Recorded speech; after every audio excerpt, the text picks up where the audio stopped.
So students, आज का ये जो मीटिंग है, which is our starting of this batch, May 2000, sure ना? अब श्योर है, May 2023 सी इंटर। क्या करना है, कैसे करना है, आपके साथ ये जो फैकल्टीज है सब क्या रोल प्ले करेंगे, और आपको एक विजन देने की कोशिश कर रहे हैं हम लोग आज, इसलिए ये मीटिंग है। Plus how we are going to go ahead with our entire syllabus, our entire course, that is what we are going to discuss. But before I start, I will request one of our highly qualified and experienced faculty, CA, CMA, CS, MBA, अजून काय sir? नहीं, DISA, DIRM, बस रुको, अरे अपने सबके add करके sir के होते सर, और बताओ ना प्लीज, मुझे भी याद नहीं रहते। अच्छा, sir is also undergoing E3 course, business management course. He has served as president of Rotary, correct sir, president, and now he is like, वो बोलते हैं ना ऐसे गॉडफादर जैसा, जो नए प्रेसिडेंट से उनका वही करते। Okay, that is his other achievements.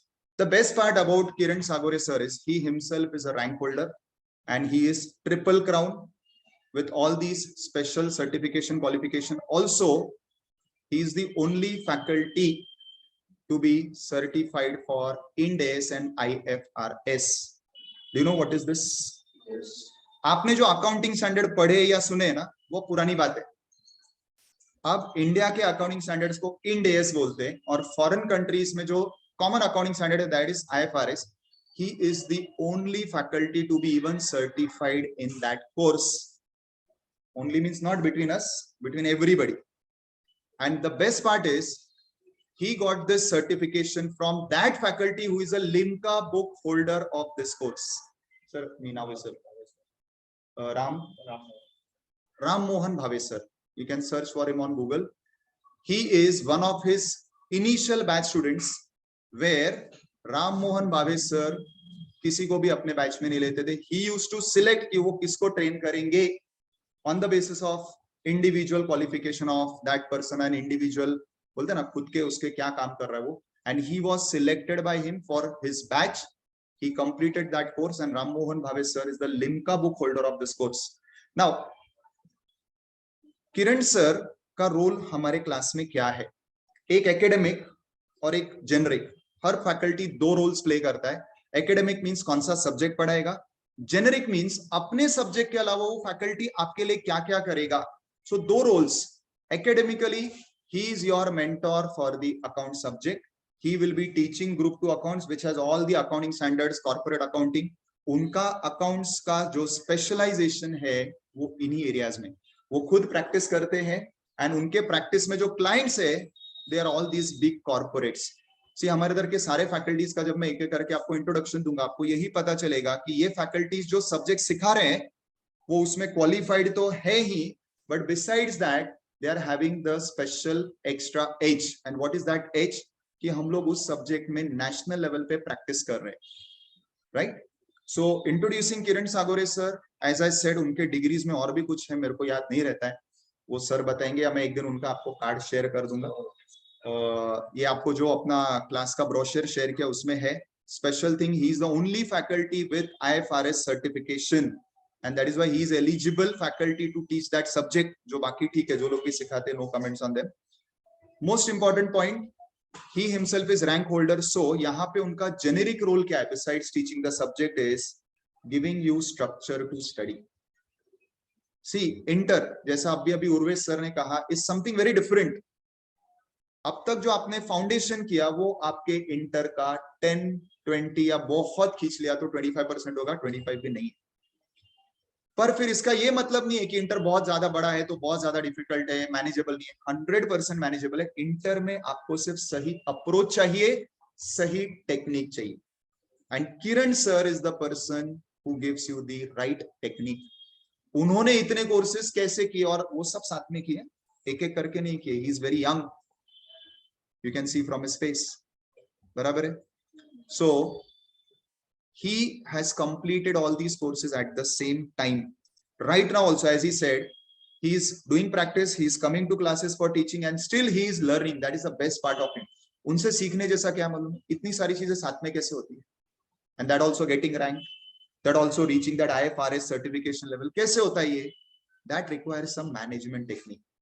That is where he will be guiding students कि how to manage studies. आपको एक से ज्यादा कोर्स करने हैं तो कैसे करने हैं, या आपको आपके कोर्स में बेस्ट मार्क लाना है, किसको रैंक लाना है, कैसे लाना है. He is the person who will be advising. So now first I will request Kiran Sagore sir. Sir, if you cannot, is it comfortable? 5 bar hai.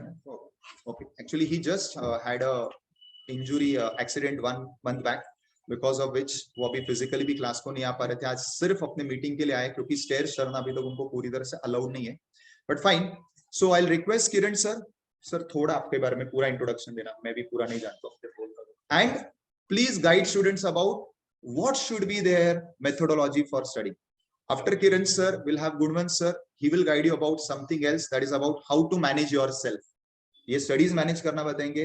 He will tell you about how to manage yourself, and then I'll come and give you other details. Yes, Kiran sir, please.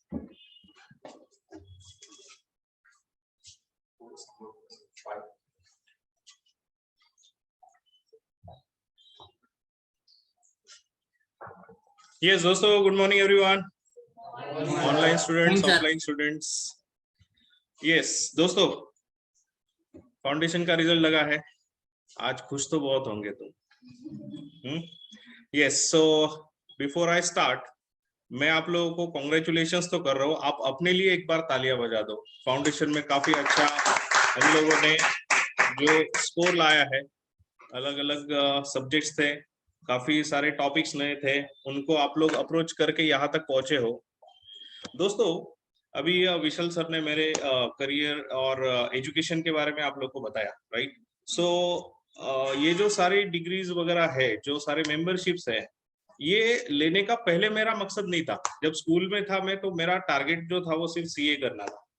But CA करने के बाद आप लोग को बता दूं, इन सारे जो भी कोर्सेज सर ने बताया, उनका सबका जो बेस है मेरा, आई am very much proud of that कि ये सबका पढ़ाई का जो मेरा बेस है, that is from CA study. CA course में मैंने जो पढ़ा है ना, वो इतना डिटेल में और डीप स्टडी किया कि उसी पढ़ाई की वजह से मैं आज यहाँ पे इतने सारे जो एग्जाम्स क्रैक कर पाया. उसका बेस, उसका श्रेय, उसका क्रेडिट मैं सीए की पढ़ाई को देता हूँ.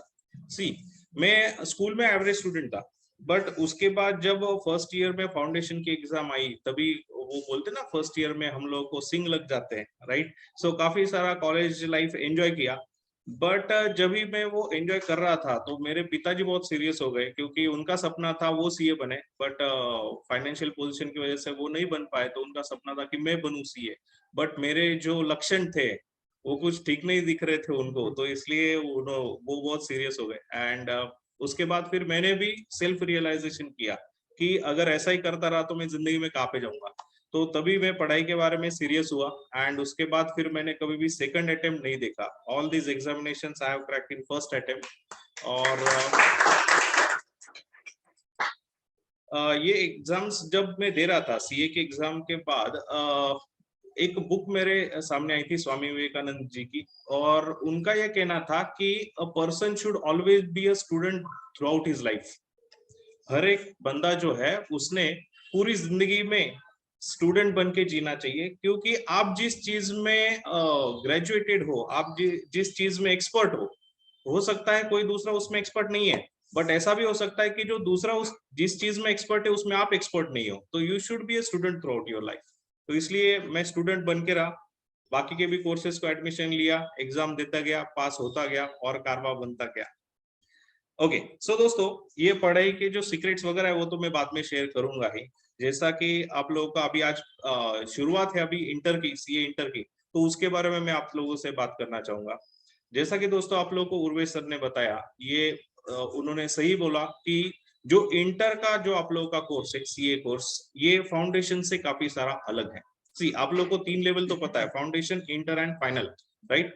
तो इसमें फाउंडेशन आप लोगों ने जो पास कर लिया है ना, तो this is not just the first stage of CA course, it is just gate pass. आप लोगों को सीए के कैंपस में एंट्री मिलने का ये गेट पास है. सी आप लोगों को पता है डायरेक्ट एंट्री से भी स्टूडेंट जा सकते हैं, बराबर है, बट आप लोगों को फाउंडेशन की एग्जाम देके आप लोग जो गए सीए की इस एग्जाम में इंटर में, तो ये आप लोगों की एलिजिबिलिटी दर्शाता है कि आप लोग सीए बनने के लायक हो। Getting the point? So you can do CA, इसका जस्ट गेट पास मिला है आप लोगों को। अभी आप लोग का actual real CA course start हो रहा है। आप लोगों ने सिलेबस देखा है सीए इंटर का? सब्जेक्ट्स तो पता होंगे, राइट? सब्जेक्ट्स के नाम पता है, कौन कौन से सब्जेक्ट्स है आप लोगों को? जस्ट कोई भी सब्जेक्ट आपको सिलेबस में पता है? कॉस्टिंग पता है, टैक्सेशन, जीएसटी, राइट? ये कॉस्टिंग सब्जेक्ट अभी जो बोला आपकी दोस्त ने, ये कॉस्टिंग सब्जेक्ट आप लोगों को कभी था स्कूल में? कभी 11th में 12th में? पहली बार देख रहे हैं ना, राइट? फाइनेंस मैनेजमेंट अब तक कभी देखा था? पहली बार देख रहे, right? GST, taxation, audit, right? ये सारे जो भी सब्जेक्ट्स है आप लोग अभी जिंदगी में पहली बार देखने जा रहे हैं। एंड सिर्फ आप लोगों को ये सब्जेक्ट देखने नहीं है, इनके प्रोफेशनल लेवल की एग्जामिनेशन पास करनी है। तो that means you have to start from A B C D and write the essays in the examination, isn't it? तो ये जो आपका सफर है एबीसीडी सीखने से इसे लिखने तक का, ये सफर आपके साथ हम लोग रहेंगे, right? So we all the faculties of SV tutorials will be there with you, guiding you. See यहाँ पे हम लोगों को सिर्फ सीए एग्जाम पास कराना आप लोगों से, ये हमारा मकसद नहीं है। हमारा मकसद है कि आप लोग एक सक्सेसफुल चार्टर्ड अकाउंटेंट बनो पूरी जिंदगी में। क्योंकि सीए की एग्जाम पास करना एक बात है और उसको प्रैक्टिकल लाइफ में एनकैश करना, अपनी वैल्यू प्रूव करना अलग बात है, राइट? सो हम लोग चाहते हैं कि आप लोग सिर्फ सीए मत बनो, सीए बनने के साथ साथ मार्केट में अपने आप को आप लोग प्रूव कर पाओ। आप लोगों ने कभी ऐसा देखा है कोई सीए बेकार बैठा है घर पे, कोई जॉब नहीं उसको, कोई ऑफिस नहीं जा रहा वगैरह, कुछ नहीं कमा रहा? ऐसा कोई सीए नहीं मिलेगा, right? Because the demand and supply of CS is very much different. Demand बहुत ज्यादा है और सप्लाई कम है, राइट? एंड इकोनॉमिक्स में आप लोगों ने सीखा है, जब डिमांड ज्यादा होती है और सप्लाई कम होती है तो प्राइस क्या होती है? दैट्स व्हाई अपनी प्राइस जो है मार्केट में वो ज्यादा है। Getting it? क्योंकि हमारी जो प्रजाति है वो बहुत लिमिटेड है, राइट? सो हम लोगों को अपने आप को प्रूव करना है। एंड आप लोगों को कई सारे एग्जांपल्स मिलेंगे। कई सीए 10 लाख रुपए पर ईयर कमा रहे हैं, 20 लाख रुपए पर ईयर कमा रहे हैं, तो कोई सीए 2 करोड़ पर ईयर कमा रहा है। Getting it? सो आपके अर्निंग का कोई लिमिट नहीं है। आप लोगों के अर्निंग का लिमिट अगर आपको कोई लगा सकता है तो वो आप खुद है। आप अपने आप को मार्केट में प्रूव करो एंड अपनी वैल्यू लेके जाओ मार्केट से। Getting it? तो ये सब करते वक्त हम आपके साथ रहेंगे। सीए बनने के बाद इन सारी जो बेसिक कंसेप्ट आप लोग देख रहे हो, ये बेसिक कंसेप्ट्स को प्रैक्टिकल लाइफ में इंप्लीमेंट कैसे किया जाता है, क्यों किया जाता है, ये भी आप लोगों को हमसे जानना है। Getting it? सो आप लोगों को जो भी बेसिक चीजें हैं, बेसिक से बेसिक कोई भी डाउट आ सकता है। सीए कोर्स का जो इंटर लेवल है, इसमें अभी कई सारी चीजें होंगी जो आप लोगों ने फाउंडेशन में ज्यादा उन पे फोकस नहीं किया होगा, क्योंकि हम लोग फाउंडेशन एग्जाम जो पास करते हैं वो सिर्फ पास के लिए पढ़ाई करते हैं, राइट? तो मुझे फाउंडेशन पास होके इंटर में जाना है। बट अभी जो आप लोगों की जो पढ़ाई होने वाली है, this is going to be your bread and butter in future, बराबर है? सो जब भी कोई भी क्लाइंट आपके पास आएगा तो वो क्लाइंट को आप लोग कंसल्टेंसी कर रहे हैं, तो कंसल्टेंसी करने के टाइम पे आप लोग वो जो भी डाउट पूछेगा, सर मैंने मेरी लैंड बेची है, इसका कैपिटल गेन कितना आएगा आप बताइए, आप उसको ये नहीं बोल सकते कि तुम बाद में आओ मैंने ये टॉपिक ऑप्शन को डाला था, right? You have to give him consultancy on the spot, बराबर है? कोई डॉक्टर के पास जब आप जाते हो दवा लेने के लिए तो उसको ऑन द स्पॉट सोल्यूशन देना पड़ता है आप लोगों को, वैसे ही आपके क्लाइंट को भी आपको ऑन द स्पॉट सोल्यूशन देते आना चाहिए। Got this point? ऑनलाइन बच्चों को मेरी आवाज आ रही है क्या? Yes sir. Yes sir. यहाँ पे कुछ नेटवर्क का इशू हो गया था। यस। सो दोस्तों हम लोग यहाँ पे कई सारी जो बेसिक चीजें ट्रेडिशन से वो तोड़ने वाले हैं, ठीक है? जैसे कि सर ने बताया I am expert in accounts, तो मैं थोड़े अकाउंट्स के बारे में बात करूंगा।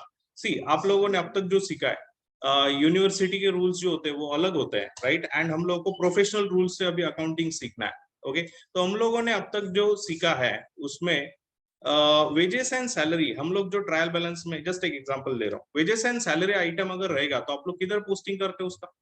ट्रेडिंग अकाउंट को करते हैं, बराबर है। सैलरी एंड वेजेस को अगर टाइटल रहेगा तो किधर पोस्ट करते हैं, राइट। अभी ये जो रूल है, ये रूल आप लोगों ने किसी अकाउंटिंग स्टैंडर्ड में पढ़ा? Is this rule mention in any accounting standard? No. कोई एक्ट है जिसमें आप लोगों ने ये रूल पढ़ा? नहीं। These are self made rule by university, और यूनिवर्सिटी ने बोल के रखा है कि हमने ऐसा पूछा तो आपने ऐसा जवाब दिया तो ही मार्क्स मिलेंगे, वरना नहीं मिलेंगे। तो हम लोग वो याद कर रहे थे, रट्टा मार लेते हैं, ऐसा आया तो ये करना है, वैसा आया तो वो करना है, बराबर है। बट ये सारी चीजों को अभी क्वेश्चन करने का टाइम आ गया। अभी सीए कोर्स में आप लोगों को actual substance over form follow करना है, राइट। आइटम का कैरेक्टर देखना है और उसके हिसाब से पोस्टिंग डिसाइड करनी है कि ये सच में ट्रेडिंग अकाउंट में जाने के लायक है कि पी&एल में जाने के लायक, राइट। जो ब्लू कॉलर वर्कर है, वो प्रोडक्शन डिपार्टमेंट में काम कर रहा है, उसको जो पेमेंट किया, बराबर है, तो यूजुअली हम लोग उसको वेजेस बोलते हैं। बट अकाउंटेंट ने समझो गलती से उसको सैलरी बोल दिया, तो क्या सिर्फ अकाउंटेंट की इस गलती की वजह से आप लोग उसने सैलरी टाइटल दिया तो उसको पी&एल में लोगे क्या? नहीं। रियलिटी क्या है, उसने मशीन पे काम किया था, उसको जो पेमेंट किया वो ट्रेडिंग अकाउंट में ही जाना चाहिए, right. So that is what you have to see, substance over form. तो ये सारी चीजें हम लोग अकाउंट्स में सीखने वाले, ठीक है। सो ये तो सिर्फ मैं अकाउंट्स के बारे में बात कर रहा हूँ, बाकी के फैकल्टीज अभी बाकी के सब्जेक्ट्स के भी बारे में बात करेंगे। आप लोगों को दोस्तों रैंक होल्डिंग के बारे में बात करूंगा। रैंक होल्डिंग में आना हर एक का सपना होता है, बराबर है, और काफी सारे बच्चे मेहनत तो करते ही है। आपको लगता है आप लोग आओगे रैंकिंग में? आना चाहते हो? आना चाहते हैं, बराबर है। सी, रैंक होल्डर्स जो होते हैं, ये रैंक होल्डर्स क्या दूसरे किसी ग्रह से आए क्या? एलियन से क्या? वो इसी दुनिया से है, बराबर है। एंड हम में और इन रैंक होल्डर्स में एक ही सिमिलरिटी होती है मेन, कि they also have 24 hours in a day and we also have 24 hours in a day. The difference is how we give priorities. हम लोग अपने कामों को प्रायोरिटी कैसे देते हैं, उस पर डिपेंड करता है कि हम लोग रैंकिंग में आएंगे कि नहीं, राइट। सो अभी से आप लोगों को जिम्मेदारी से डिसीजन लेना सीखना होगा कि मुझे प्रायोरिटी किसको देनी है। कॉलेज लेवल में हम लोग क्या करते हैं? गॉसिपिंग करते हैं, फ्रेंड्स के साथ घूमते हैं, क्या बोलते हैं वो, पट्टे मारते हैं कॉलेज रोड पे वगैरह, राइट। सो उनकी प्रायोरिटी रहती है हमारी। बट अभी जो एग्जामिनेशन आप लोगों की नजदीक आई फाउंडेशन की, तो आप लोग सीरियस हुए पढ़ाई की, तो वैसे ही अभी आप लोगों का जो सीरियस जो कोर्स है वो स्टार्ट हो चुका है, ठीक है। तो अभी आप लोग कौन सी चीजों को प्रायोरिटी देंगे, ये डिसाइड करेगा कि आपके नाम के आगे सीए लगेगा कि नहीं। What this point. So I hope आप लोगों को मैं मोटिवेट कर पाया। यहाँ पे मैं आपके सामने टीचर बन के भले ही बैठा हूं, बट मेरे हिसाब से एक गुड टीचर जो होता है वो नहीं होता जिसके पास बहुत सारी डिग्रीज है। मेरे पास 100 डिग्रीज है समझो, बट मैं अगर आप लोगों को प्रॉपरली कन्वे ही नहीं कर पाया नॉलेज, तो मैं एक अच्छा टीचर नहीं हूं, बराबर है। सो गुड टीचर वही है जो उसके पास जो भी नॉलेज है वो प्रॉपरली कन्वे कर पाए अपने स्टूडेंट्स को, ठीक है। तो मेरे जो क्वालिफिकेशंस वगैरह है वो थोड़ी देर के लिए बाजू में रखो। मेरे पास जो भी नॉलेज है, ये नॉलेज में मेरी तरफ से आप लोगों को इम्पार्ट करने की पूरी कोशिश करूंगा। कहीं पे अगर कम पड़ा तो आप लोगों का ये काम है, मेरा जो नॉलेज है पूरा का पूरा वसूल करे, एक्सट्रैक्ट करे, ज्यादा से ज्यादा माइनिंग करे नॉलेज की, राइट। सो जो भी बेसिक डाउट्स है वो आप लोग हमसे पूछ सकते हो। हमारे सारे फैकल्टीज हमेशा रेडी रहेंगे आपके सारे डाउट सॉल्व करने के लिए। During the classroom you can ask, and अगर आप लोगों को ऐसा लगता है कि अभी बीच में क्यों पूछूं, तो क्लास के बाद भी पूछा तो भी चलेगा, बट आपके मन में कोई डाउट मत रखो, ठीक है। यहाँ पे पढ़ाई करनी है तो बेशरम बनना है। जो भी नहीं आता, ये सर मुझे नहीं आता, एक्सेप्ट करो एंड सीख लो, ठीक है। स्टूडेंट्स जो है वो विद्यार्थी होता है, विद्या का अर्थी, मतलब विद्या चाहने वाला। तो इसलिए आप लोगों ने हमेशा जो भी नॉलेज है वो नॉलेज सीख करना चाहिए। और सी, बाद में दुनिया हंसने से बेटर है अपने अभी आपके क्लासमेट्स हंसेंगे तो चलेगा। तो इसलिए कोई भी बेसिक से बेसिक डाउट रहेगा आप लोग बैच में पूछते जाओ, ठीक है। सो अपने बीच में एक से बढ़कर एक ऐसे धुरंधर फैकल्टीज है। मैं ज्यादा आप लोगों का समय नहीं लूंगा क्योंकि पास्ट बैच के भी स्टूडेंट्स बेताब है मुझसे मिलने के लिए, कई दिनों के बाद उनको मिल रहा हूँ। तो यहाँ पे मैं रुकता हूँ and I will hand over to Vishal sir. Vishal sir जो कि उन्होंने मेरे बारे में बोला बट उन्होंने अपने बारे में नहीं बोला। आप लोगों को सीक्रेट बताऊंगा कि मेरा फर्स्ट अटेम्प्ट पास होने का सीक्रेट क्या है? सी, सर ने बोला मेरी एज कम है, मेरी मूंछों से मेरी उम्र का पता नहीं चलता। दोस्तों मैं 1 साल छोटा हूँ विशाल सर से, and he was senior to us. मतलब मैं जब कॉलेज में था, मैं जब फाउंडेशन में था, सर इंटर में थे। जब मैं इंटर में गया तब सर फाइनल में गए थे। सो सर ने उनकी सीए की एग्जाम फर्स्ट अटेम्प्ट क्रैक की हुई है। Okay, he was a first attempt CA, and at that time मतलब हम जब स्टूडेंट्स थे तो तभी सीए का रिजल्ट हार्डली 1.5% लगता था। 100 में से 1.5 स्टूडेंट, 2 स्टूडेंट पास होते थे। ओके, तो उसमें फर्स्ट अटेम्प्ट पास होना बहुत बड़ी बात थी। तो इसलिए पूरे मतलब नासिक के हीरो बन गए थे विशाल सर जब वो पास हुए थे फर्स्ट अटेम्प्ट, एंड हमारे लिए भी हीरो बन गए थे। मैं उनका जूनियर था, तो सब हमारे पूरे ग्रुप ने डिसाइड किया विशाल सर कर सकते तो हम भी कर सकते हैं, तो हम भी पढ़ाई करेंगे। So he was one of my mentor कि मतलब मेरे जो दोस्त थे वो सर के स्टूडेंट थे वो टाइम पे। सर मतलब जब पढ़ रहे थे तभी वो सिखा भी रहे थे। ओके, सो मैंने डिसाइड किया कि मैं भी फर्स्ट अटेम्प्ट पास करूंगा, तो मैंने उस हिसाब से मेहनत की। और पूरे नासिक में at that time first attempt student एक ही पास हुआ था जो मैं था मेरे एग्जाम के टाइम पे, एंड उसका क्रेडिट मैं पार्टली विशाल सर को देता हूँ क्योंकि ही was one of the motivating person कि फर्स्ट अटेम्प्ट पास होना चाहिए उसके पीछे। एंड सर तो आई थिंक इवन 21 भी कंप्लीट नहीं हुए थे, एंड आपको पता है सीए की मेंबरशिप के लिए 21 इयर्स कंप्लीट होना जरूरी है। So he had to wait for few months for getting his certificate after 21 years. Okay, so he is teaching GST, taxation, costing, काफी सारी चीजें। ये तो उनका एकेडमिकल अब तक का सफर रहा है बहुत सालों से। इसके अलावा he is the most important motivational speaker for students. आप लोगों को मोटिवेट करने का, स्ट्रेस मैनेजमेंट, टाइम मैनेजमेंट, उसके बारे में भी वो सर अच्छे गाइड करते हैं। एंड अभी अभी आप लोगों का लेटेस्ट जो पिछले कुछ सालों से हॉट टॉपिक है जीएसटी, ये जीएसटी में वो इतने एक्सपर्ट है कि सीए इंस्टीट्यूट ने उनको all over India recognise national level faculty बनाया गया है। एंड जीएसटी के जो ऑफिसर्स होते हैं, जो जीएसटी कैसे इंप्लीमेंट करना है, अगर उसमें कुछ काम करना है तो कैसे काम करना है, उसका ट्रेनिंग विशाल सर से लेते हैं। सो विशाल सर ऑल ओवर इंडिया घूमते हैं, सारे department, GST department, chartered accountants, अलग अलग ट्रेड एसोसिएशंस, उनको कोचिंग करते हुए जीएसटी के बारे में। एंड सर को अभी अभी लास्ट ईयर ना सर जीएसटी का नेशनल लेवल का अवार्ड मिला है। So he is one of the very few national level speakers on GST certified. So I will welcome Vishal sir, वो अभी बताते हुए और बाकी की जो उनका सफर है जीएसटी का वो भी बताएंगे। Thank you very much, see you soon.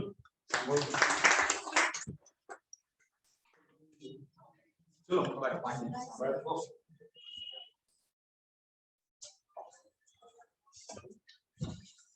Fine, students. Now the next person whom I would like to introduce in front of you is very, क्या डैश एडजेक्टिव दूं मुझे मालूम नहीं, जो बच्चे उनसे मिल चुके हो बोलेंगे वो हमारे तरह के सहवाग है ना। One of the most favourite faculties of student, CA CS Gunwant Rathi. भाई किरण सर वाला लेवल हमारा नहीं, Kiran is Kiran, okay, is Kiran for everyone, giving light, right. So Gunwant के बारे में अगर मैं कुछ कहना चाहूंगा तो he is our specialized faculty for the subject of FM, financial management. Now again, आपको जितने भी फैकल्टीज यहाँ पे दिखेंगे ना, उनका speciality is one is their skill, their knowledge of the subject, and most important their experience. आज जब वो पर्सन यहाँ पे आपको आके सिखाएगा उसका सब्जेक्ट फाइनेंशियल मैनेजमेंट, जो बाहर बहुत सारे क्लासेस में बच्चों को नहीं झेपता है, आपको यहाँ पे वो एकदम इजीली मक्खन की तरह लगेगा। और मैं हमेशा बोलता हूँ, मैं जब बात कर रहा हूँ, ये एडवर्टीजमेंट है, being very honest, being very straight, पर आपको मैं इसका ऑथेंटिकेशन देता हूँ। आपके बाजू वाले ही क्लासरूम में नवंबर बैच स्टूडेंट्स बैठे, मैं जो भी बोल रहा हूँ या जो भी फैकल्टी यहाँ पे आके बोल रहे हैं ना, प्लीज कंफर्म फ्रॉम देम। मुझे ये भी पता है कि जब आप बाहर जाते हो, किसी और क्लास में जाते हो, वो लोग क्या क्या बोलते हैं, नो एवरीथिंग। मेरे स्टूडेंट्स एक चीज के लिए मेरे से हमेशा नाराज रहते कि सर आप एडवर्टाइज क्यों नहीं करते। कितने लोगों को आपके क्लास के बारे में नहीं मालूम पड़ता है, बिकॉज आपने कोई सोशल मीडिया पे कुछ नहीं डाला है। मैं मेरा स्टेटस भी नहीं रखता हूँ, राइट? वो मेरा शायद ड्रॉबैक है, या शायद वो मेरे मॉडल या मेरे सिस्टम के बाहर का कॉन्सेप्ट है। आज तक my first batch was in the year 2000, as Kiran said, उसके friends had come to me for classes। आज जो नासिक के बहुत बड़े CA, my first batch was in the year 2000। तब से लेके आज तक मैंने कभी मार्केटिंग या कैनवासिंग नहीं किया। बाय ग्रेस ऑफ गॉड मेरे पास आज नासिक के पास्ट बड़े चार्टर्ड अकाउंटेंट्स जो भी है, आप जिनका भी नाम सुनोगे, उनके बच्चे, उनके रिलेटिव्स मेरे स्टूडेंट है, रह चुके हैं। सेकेंडली, आज काफी सारे चार्टर्ड अकाउंटेंट, सोचो ना 2000 से हम आज 2022 में, सो 22 इयर्स का टीचिंग है। तो बहुत सारे चार्टर्ड अकाउंटेंट जो 10 साल 15 साल से प्रैक्टिस कर रहे हैं, दे आर माय स्टूडेंट्स। तो मुझे वो जरूरत नहीं लगती है, ठीक है, वो गलत है कहीं पे, आज मार्केटिंग का जमाना है, बट फाइन। इस पूरे जर्नी में मैंने जो teachers over a period select किए यहाँ पे जो आपके सामने है, उनका एक बहुत बड़ा स्किल सेट एकेडमिकली क्या है, besides their knowledge qualification, is कि वो अपने प्रैक्टिस में वो सब्जेक्ट प्रैक्टिस कर रहे हैं और वो उसमें एक्सपर्ट है। जैसे now I am talking about Gunwant Rathi sir is right now handling more than 500 crore portfolio of different people. You understand what is portfolio? भाई आपको शेयर मार्केट में इन्वेस्ट करना है, आप बोलोगे मेरे पास 2 लाख है, मेरे पास 5 लाख है, मेरे पास 10 लाख है। ऐसे वो बंदे के पास, आज अपन बहुत छोटे लोग हैं, उसके पास बहुत बड़े लोग हैं, हम उसको HNI बोलते हैं। सर टेंशन मत लो ना, ये रिकॉर्डिंग हम कहीं भेजेंगे नहीं, बच्चों में भेजेंगे, वो एक बार वो ओके कर देना, साइन आउट आया वो, अरे सर ने उधर से ज्वाइन किया रहेगा ना वो मीटिंग, इसे इधर साइन आउट। सॉरी, HNI आपने नाम सुना है?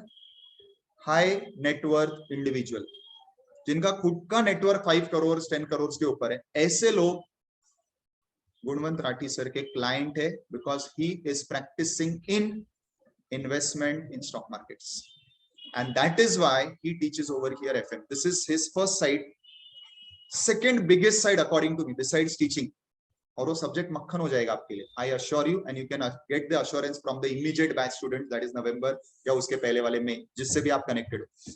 Biggest point about him is he is also specializing in one thing। आज अपना CA कोर्स ऐसा है जिसमें कभी कभी ये होता है कि भाई किसी कारण से आप कोई अटेम्प्ट फेल हो जाते हो, अटक जाते हो। Now, if I'm not wrong, by more than 6 years, he is doing something called as mentoring। और इसकी शुरुआत कैसे हुई? काफी लोग ऐसे थे जो 6 अटेम्प्ट 10 अटेम्प्ट 15 अटेम्प्ट हो गए, पास नहीं हो रहे। somehow कहीं तो लाइब्रेरी में वगैरह जब वो पढ़ रहा था, वो उससे कनेक्ट हुए। when he cleared, तो नॉर्मली क्या होता है, अपन जो क्लियर होता है उससे ही गाइडेंस लेने को जाता। सो जो इसके लाइब्रेरी फ्रेंड्स है, इसने उनके लिए बोला चलो ठीक है, मैंने ऑब्जर्व किया तुम्हारा पैटर्न, क्या गलत हो रहा है, एक काम करो, अगले 2 महीने जो रिजल्ट का सॉरी एग्जाम का पीरियड है, you come to me, I will do entire mentoring. What is mentoring? क्या पढ़ना है, कहां से पढ़ना है, कितना टाइम देना है। काफी बार क्या होता है, हमारे लास्ट जो स्टडी लीव पीरियड रहता है ना, सेल्फ स्टडी, उसमें ये सबसे बड़ा गड़बड़ होता है। सबसे पहले तो समझते नहीं क्या पढ़े, एक सब्जेक्ट उठाया, लगता है अभी ये पढ़ना चाहिए। हुआ है आपके साथ? कितनी बार उसके बीच में टाइम वेस्ट हुआ है, कितनी बार बीच में कोई डिस्ट्रैक्शन आया, एक हफ्ता वेस्ट हो गया। मेंटरिंग इज दैट थिंग जहां पे हम ये सबको होने नहीं देते, and he is specialise in that. Plus उसका दूसरा एक और सबसे बड़ा स्किल है, he is a great motivator. तो जब वो क्लास में आपको ये सब्जेक्ट सिखाएगा, सब्जेक्ट के अलावा ये एडिशनल चीज जो आपको उससे लेनी है, वो है उसका मेंटरिंग, और वो है उसका रोज का booster dose, which obviously helps you get flying colours. जो बच्चे में भी एवरेज होंगे, उतने होशियार नहीं होंगे, या उनको लगता है वो उतने होशियार नहीं, डोंट वरी, एक चीज याद रखो बच्चों, तुम्हारा अब तक क्या रिजल्ट था ना, इससे मुझे कोई फर्क नहीं पड़ता है, और तुमको भी नहीं पढ़ना चाहिए। जिस दिन रिजल्ट लगा, वो रात गई, वो बात गई। प्लीज ये एटीट्यूड से काम करो।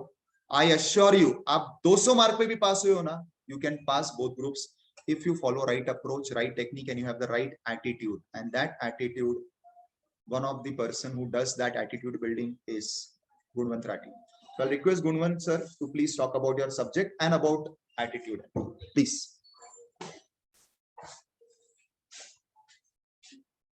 Yes, and he has also mentored rank holders. So initially उसके पास वो लोग आए थे जो पास नहीं हो रहे थे, अब उसके पास वो लोग आते हैं जो या तो पास नहीं हो रहे, या उनको एक स्पेसिफिक टारगेट अचीव करना है। So he is that person. Please. Good morning, friends. I'll just like to tell you one thing. I scored 37% in my 9th standard. Just in case if you don't know, I scored 37% in my 9th standard, 62% in my 10th standard, and 68% in my 12th standard. तो इतना बात मैं समझ गया था कि I am not genius और I am not very smart, right? Rather I was smart. मेरे को ये पता था कि काम कैसे करना है, उसको आसान कैसे बनाना है ना, ये मेरे को पता था.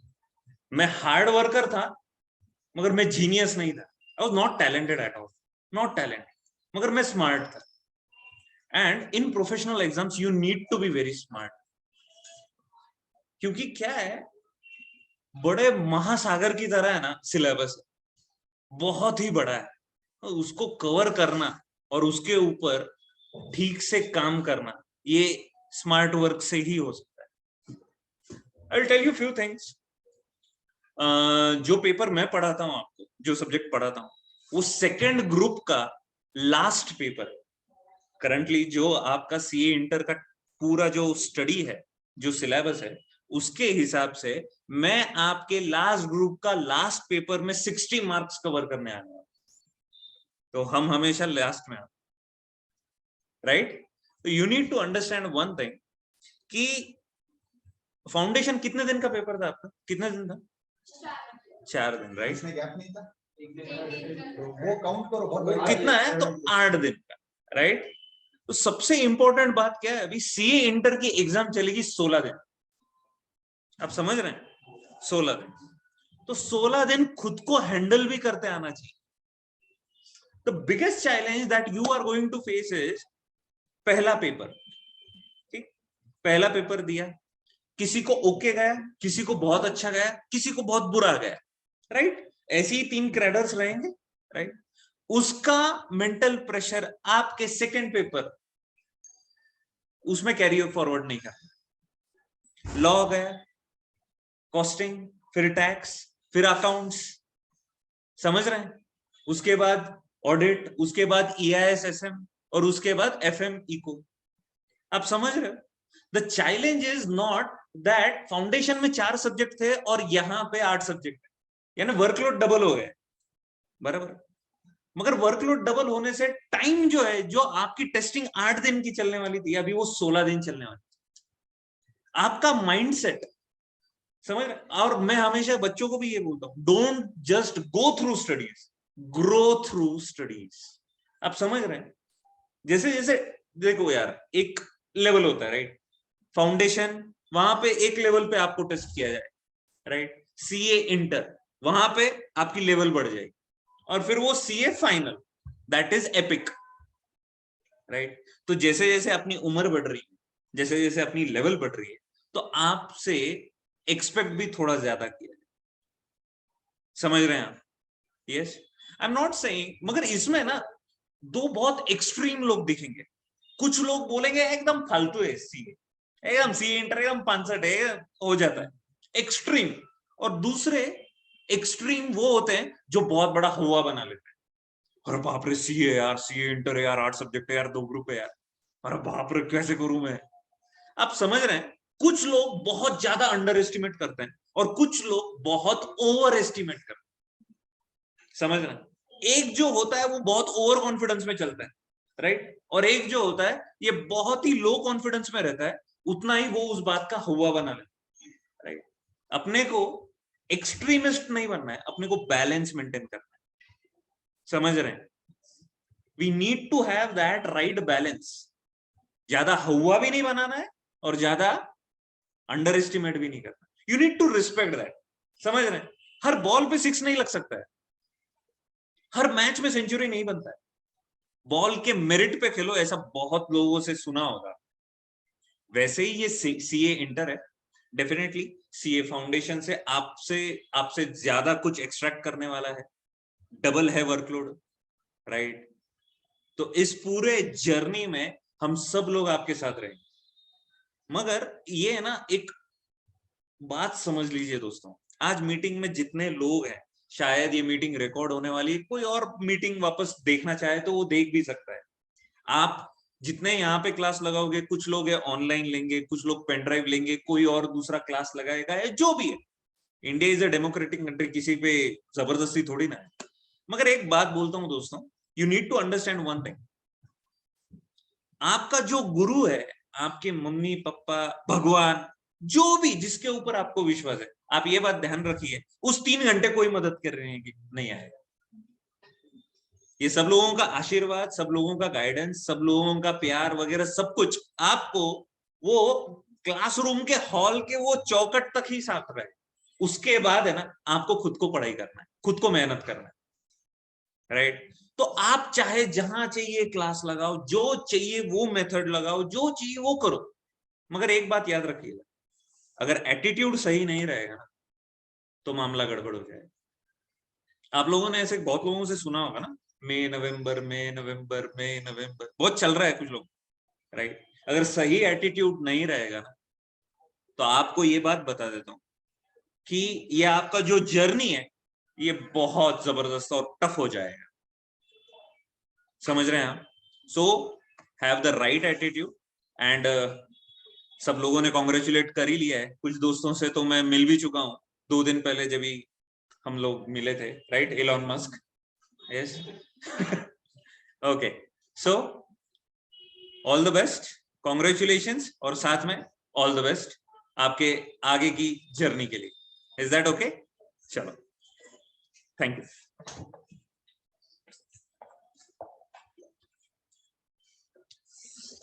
Great. Now, Rishikesh, are you there?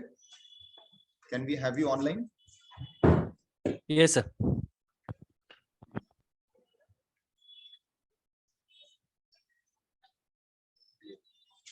Am I audible, sir? Yeah, you are audible. अच्छा, बच्चों को देखने के लिए चालू करना। So, friends, now I take this opportunity to introduce to you our next faculty. Pre-batch वालों से वो मिल चुके हैं, and he was supposed to be present here, but due to health reasons, and we are also taking all precautions कि थोड़ा भी अगर viral भी है तो कांटेक्ट नहीं बनाए, क्योंकि एक से दूसरे को स्प्रेड होने के चांसेस है। अभी भी कोविड खत्म नहीं हुआ है और अभी भी ये सीजन ही थोड़ा वायरल का है। सो instead of coming here, he requested कि sir I will join online just for making it safer for everyone. So he's there with us, all of us. ये अनपिन कर देना, या इसे पिन कर दे, anyways इसको अनपिन कर, इसको कर दे, let him be there. Okay, so now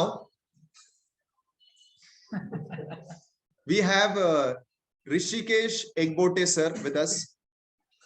He is a chartered accountant and he is a rank holder in CS. Plus, first his academic side, he is your faculty for law. Why again law? वापस चालू करो, light आगे रहेगी। उधर नीचे blue light चालू हुआ ना बेटा, देख तो नीचे ऊपर वो प्रोजेक्टर में blue light on. So he is your faculty for law, and again why he is going to handle this subject law? The reason is very obvious and clear. The reason is he is that expertise person who is right now practicing in that subject. Just to update you about something very special he is doing, जो वापस कोई नहीं कर रहा है, that is he is doing a special course in startup. Correct, Rishikesh? Right, sir. And I'm sure you would be knowing the next future of any business is startup. Again, what he is doing is he is studying all the legal nuances कि अगर किसी को India में एक startup शुरू करना है तो उसके लिए क्या लीगल कंप्लायंसेस है, कैसे वो करने वाले हैं, कैसे आप उसमें खुद का स्टार्टअप स्टार्ट कर सकते हो, एंड कैसे आप उसमें मैक्सिमम गवर्नमेंट के स्कीम्स का बेनिफिट ले सकते हो। उसका जो पूरा स्टडी है, right now he is expertising in that, and in maybe next 6 months time he will become the startup consultant for many industries or whoever wants to do the startup. So this is something about him. About his academic side, academically he is going to handle your law subject. Now something besides this, जैसे मैंने बोला ना हर faculty 2 role play करेगा, तो अब ऋषिकेश का दूसरा role क्या है? He is a very good guide, very friendly with students, and the most important thing is उसका जो स्पेशल एट्रीब्यूट अगर मैं आपको बताना चाहूँ तो he has the special skill of making a theory subject very easy and most important very scoring.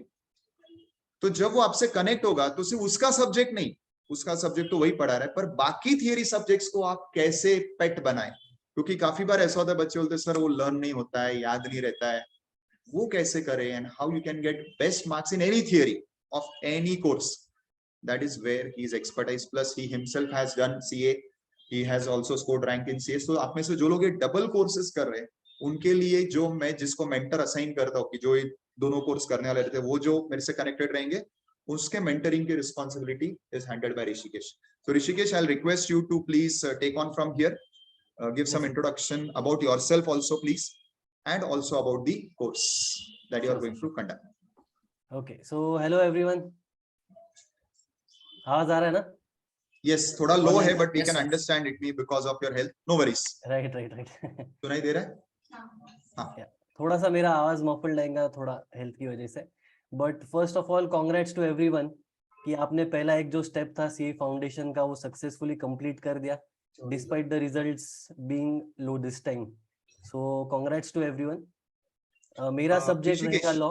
Can you just hold on for a minute please? या sir. पर एक मिनट, मैंने यहाँ से अगर म्यूट करेगा ना तो फिर रिकॉर्डिंग में नहीं आएगा. ठीक है, सॉरी, यू कंटिन्यू. तुमको आवाज आ रहा है? Please Rishikesh continue. Yes sir. या तो मेरा सब्जेक्ट रहेगा लॉ का, जैसे सर ने बोला. तो लॉ में अपन पूरा कंपनीज एक्ट चेक करेंगे. जो तुमने फाउंडेशन में बेसिक देखा था कॉन्ट्रैक्ट एक्ट का, वो अपन थोड़ा सा आगे कवर करेंगे. Will also do negotiable instruments और लॉ कैसे पढ़ने का. अगर तुम जज के एंगल से देखोगे तो लॉ वही रहेगा, पर दो पार्टीज ऑपोजिट में केस करते हैं. एक पार्टी बोलता है केस मेरी फेवर में और दूसरा पार्टी बोलता है केस मेरी फेवर में. तो जज को डिसीजन कैसा लेना है कि क्या लॉ का कौन सा प्रोविजन कौन से पार्टी के लिए बैठ रहा है. तो अपन वो जो लास्ट के 2 चैप्टर्स है इंटरप्रिटेशन एंड जनरल क्लॉजेस, तो ऐसे अपन टॉपिक्स कवर करेंगे. कंपनीज एक्ट तुम्हारे लिए क्यों इंपॉर्टेंट है अगेन फॉर प्रैक्टिकल लाइफ, क्योंकि आज कोई भी चीज कोई भी बड़े लेवल पे जाना है तो कंपनी ही फॉर्म करना पड़ता है उसके लिए. एंड तुम अगर मेन सीए का काम देखोगे so it's all related to company accounts. तो वो थोड़ा सा कोर्स के बारे में हो गया.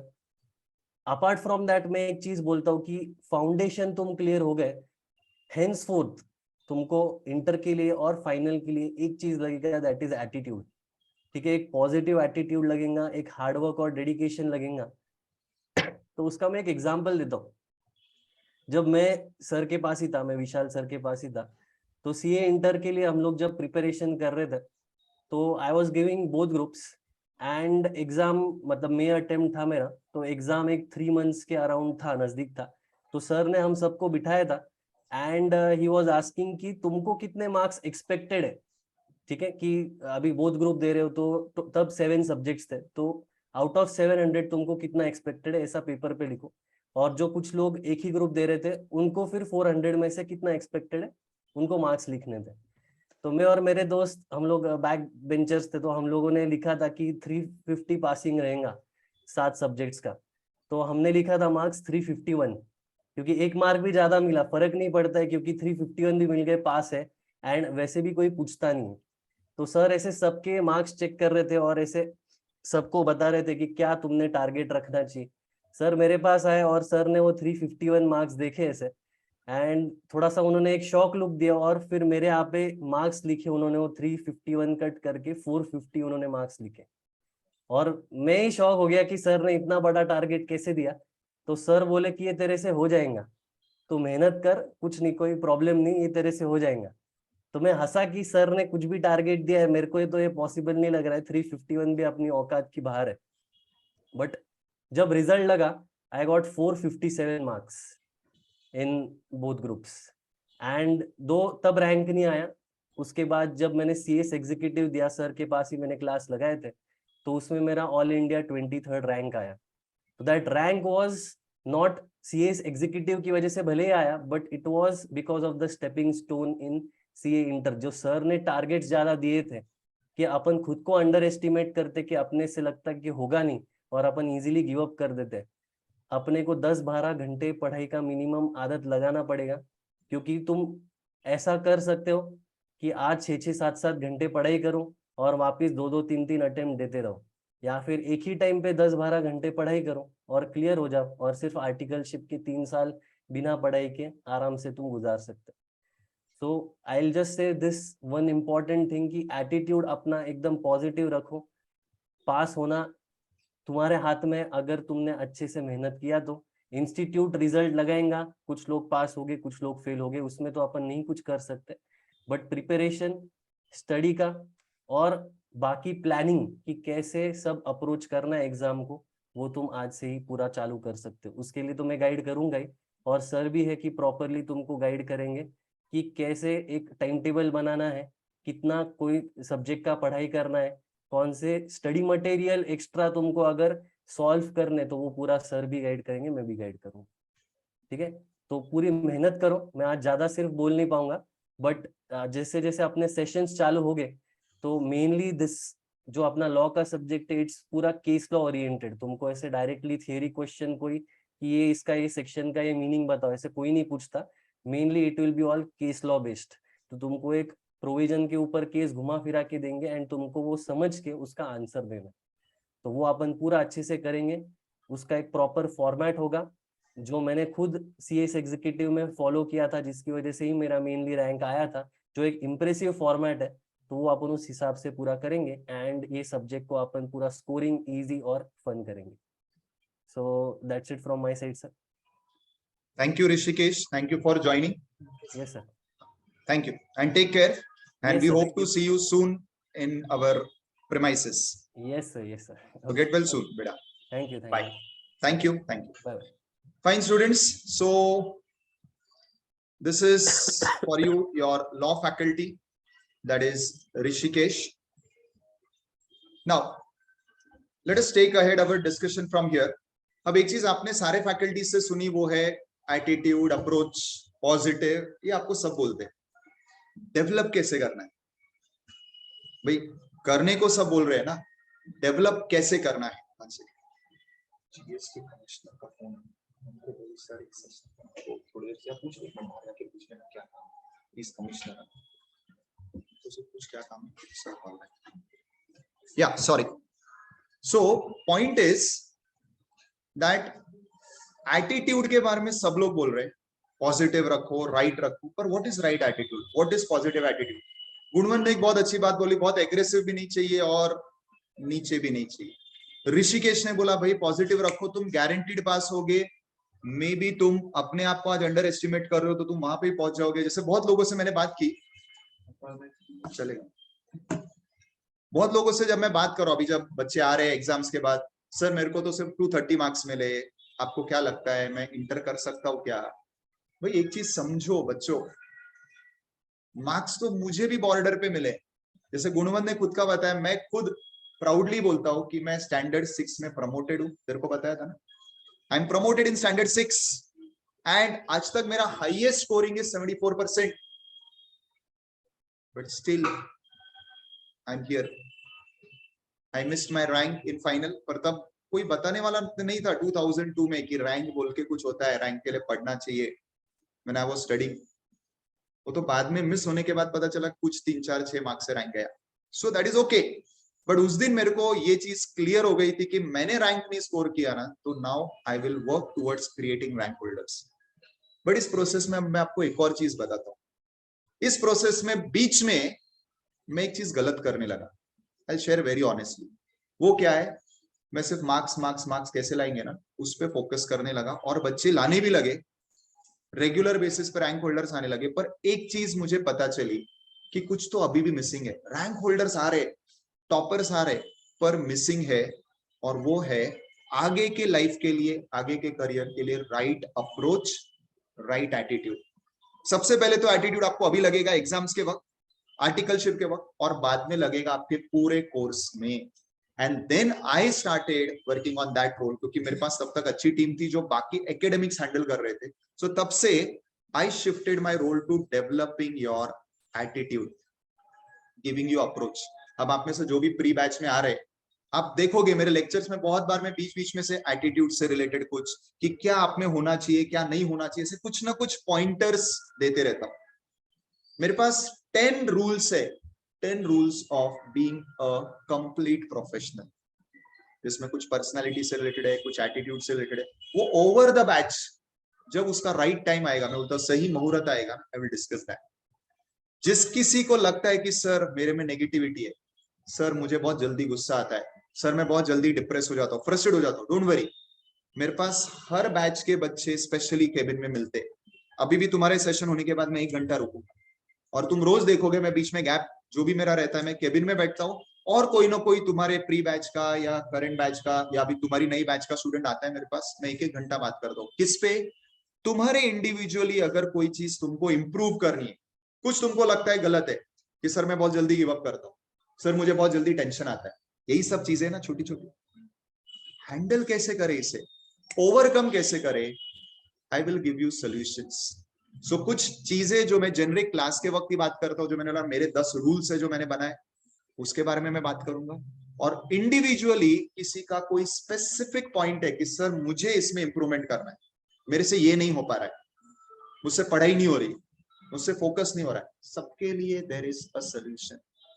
That is what I deal besides my syllabus, besides my subject of costing and taxation. अब जो मैं 2 सब्जेक्ट्स के लिए आपको एंगेज करूंगा, that is costing, taxation. Taxation में डायरेक्ट इनडायरेक्ट दोनों।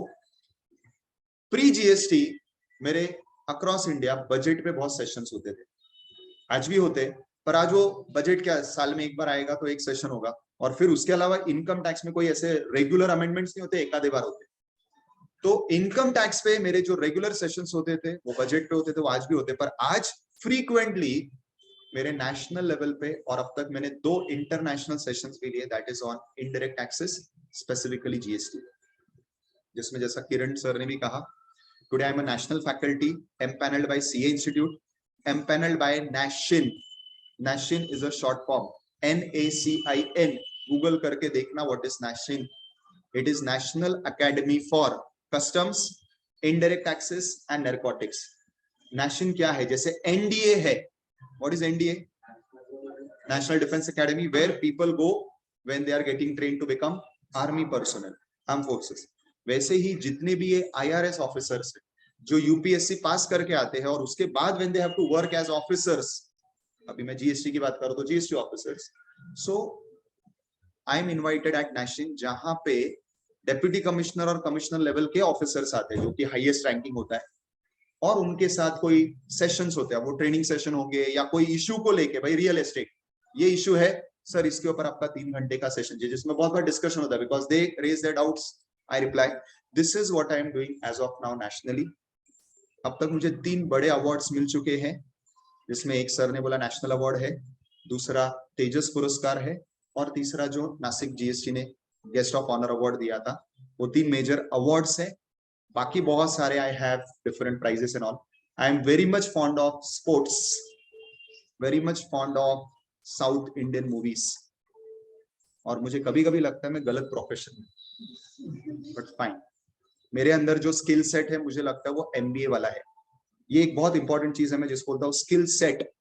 आज सीए कोर्स का ना सबसे बड़ा खासियत बताता हूँ, आज एक बार आप सीए हो गए ना, आपके बहुत सारे अवेन्यूज ओपन हो जाते हैं, आप बहुत सारी मल्टी लेवल की चीजें कर सकते हो और मल्टी डाइवर्सिफाइड पर्सनालिटी बनते हो, क्योंकि सीए कोर्स में आपके जितने भी सब्जेक्ट्स है ना, अगर आपने उसको प्रैक्टिकल अप्रोच से पढ़ा, I tell you, you don't know where you will reach in your career, क्योंकि इनमें से आप जो भी 1-2 सब्जेक्ट जो आपका कोर बनेगा, उसमें आपको सिर्फ प्रैक्टिस करनी है, उसमें स्पेशलाइज करना है, नेशनल इंटरनेशनल आप किधर पहुंचोगे, you never no.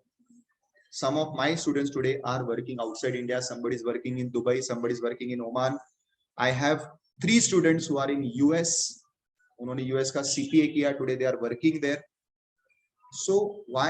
Only because of CA. और ये बात शायद आपको ऑलरेडी 2 फैकल्टीज ने बोल दी थी। CA एक ऐसा प्लेटफॉर्म है ना बॉस, जो आपको कहां से कहां लेके जाएगा, बट राइट एटीट्यूड होगा तो, राइट अप्रोच होगा तो, सबसे पहले कोर्स की तरफ, फिर खुद की तरफ, और फिर लाइफ की तरफ, on which I will be working with you all during the class. and please come to me individually for any issues that you have. Right? Now I request Urvesh sir to speak about his subject, what he is going to engage. Anyways, आप लोग जानते हो उसका specialise subject है foundation से, and that is why he is here, क्योंकि foundation में जो कॉमन चीजें सी इंटर में आती है, तो उसके लिए I have means we have appointed him as a faculty for the reason that कि जब आप वही फाउंडेशन से आगे कंटिन्यू करते हो ना और फाउंडेशन वाले फैकल्टी के साथ जुड़ते हो, तो आपके लिए वो ट्रांजिशन बहुत इजी हो जाता है. बाकी सब्जेक्ट्स तो सारे नए हैं, तो उसके लिए आपके पास नए फैकल्टीज है जो फाउंडेशन पे नहीं है. ये भी एक बहुत इंपॉर्टेंट डिफरेंस है अपने क्लासेस में. You will observe that we don't have those faculties who are also teaching 11 12 foundation at inter at final. why? Because दोनों अलग ही गेम्स है. एक आप जो गली क्रिकेट में खेलोगे वो लेवल का गेम है, और एक इंटरनेशनल का है. और क्या मालूम, मुझे ऐसा लगता है कि जो मे बी टर्फ पे जो बॉक्स का चैंपियन है वो फुल ग्राउंड का चैंपियन होगा, ऐसा नहीं होता है. आप भी देखो ना, अगर आप खेलते रहोगे, आपका अगर बॉक्स का स्किल अच्छा है तो जरूर नहीं आप फुल ग्राउंड खेल पाओगे. जैसे I am not a person of box cricket, आप मेरे साथ खेलो फुल ग्राउंड, मेरा स्किल है. बॉक्स ठीक ठाक खेले दो क्योंकि मेरा क्रिकेटिंग स्किल्स अच्छा है, पर मेरे में वो स्किल नहीं. वही मेरे कुछ फ्रेंड्स है, वो बॉक्स में बॉस, वो आदमी खड़े रह के 6 बॉल पे 6 छक्के मार सकते हैं, पर जब फुल ग्राउंड क्रिकेट. सो यहाँ पे फैकल्टीज का ये डिफरेंशिएशन हमने रखा है कि all other faculties are only exclusively specialised for teaching the inter and final level, which is the full ground level. But yes, the subjects which are common at foundation and inter, for that we have the specialized faculty from foundation, that is Urvesh sir. Urvesh, would you like to please just have some discussion?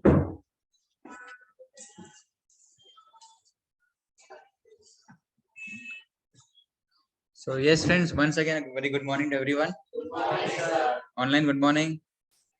Good morning sir. Good morning sir. बस शुरू हो गया तुम लोग. Okay, सो अभी इतने बड़े बड़े महारथी आके बोल के गए यहाँ से, तो अभी मैं क्या ही बोलूं. ठीक है, सर ने बोला कि फाउंडेशन और इंटर का बीच में एक लिंक होना बहुत जरूरी है. So I just try my best to just create that link between the foundation and the inter level. तो जैसे आपको पता है कि अपन फाउंडेशन में दो बहुत कॉमन सब्जेक्ट्स जो हमारे फाउंडेशन के कोर सब्जेक्ट्स थे, दैट वाज फाउंडेशन ही नहीं 11th स्टैंडर्ड से अकाउंट्स एंड इकोनॉमिक्स, ये हमारे कोर सब्जेक्ट्स रह चुके हैं 11th 12th एंड फाउंडेशन में. तो उसी को आगे कंटिन्यू करते हुए यहाँ पे हम लोग लिंक बनाएंगे उसका. ठीक है, अकाउंट्स तो प्रीवियस बैच में काफी सारे बच्चों ने किया हुआ है, हमारे कुछ चैप्टर्स भी हुए हैं इसमें.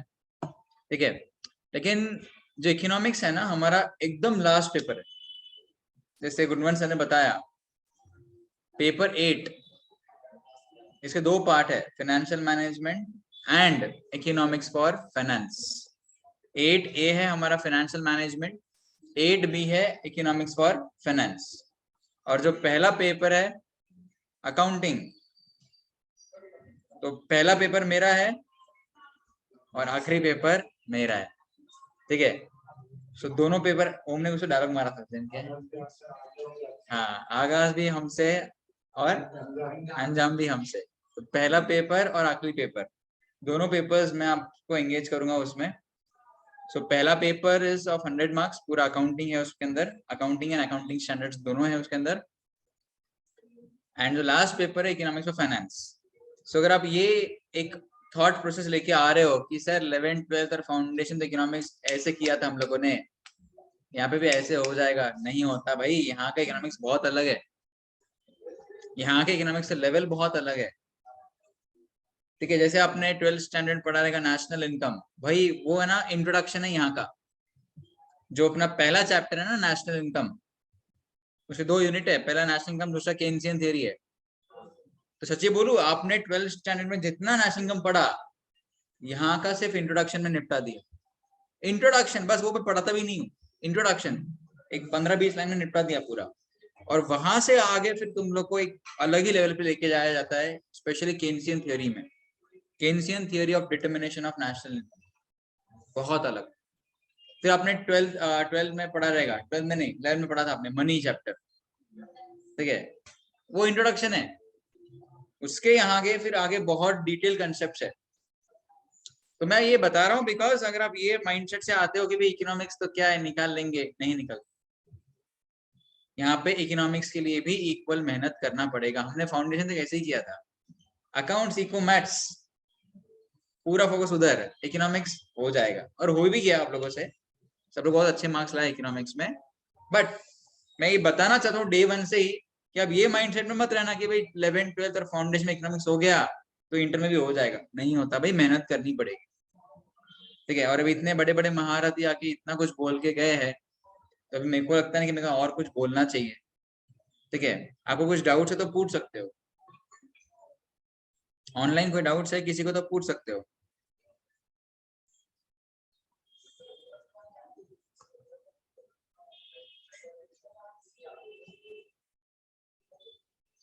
यस, चलो कोई डाउट्स तो है नहीं वैसे आप लोग को।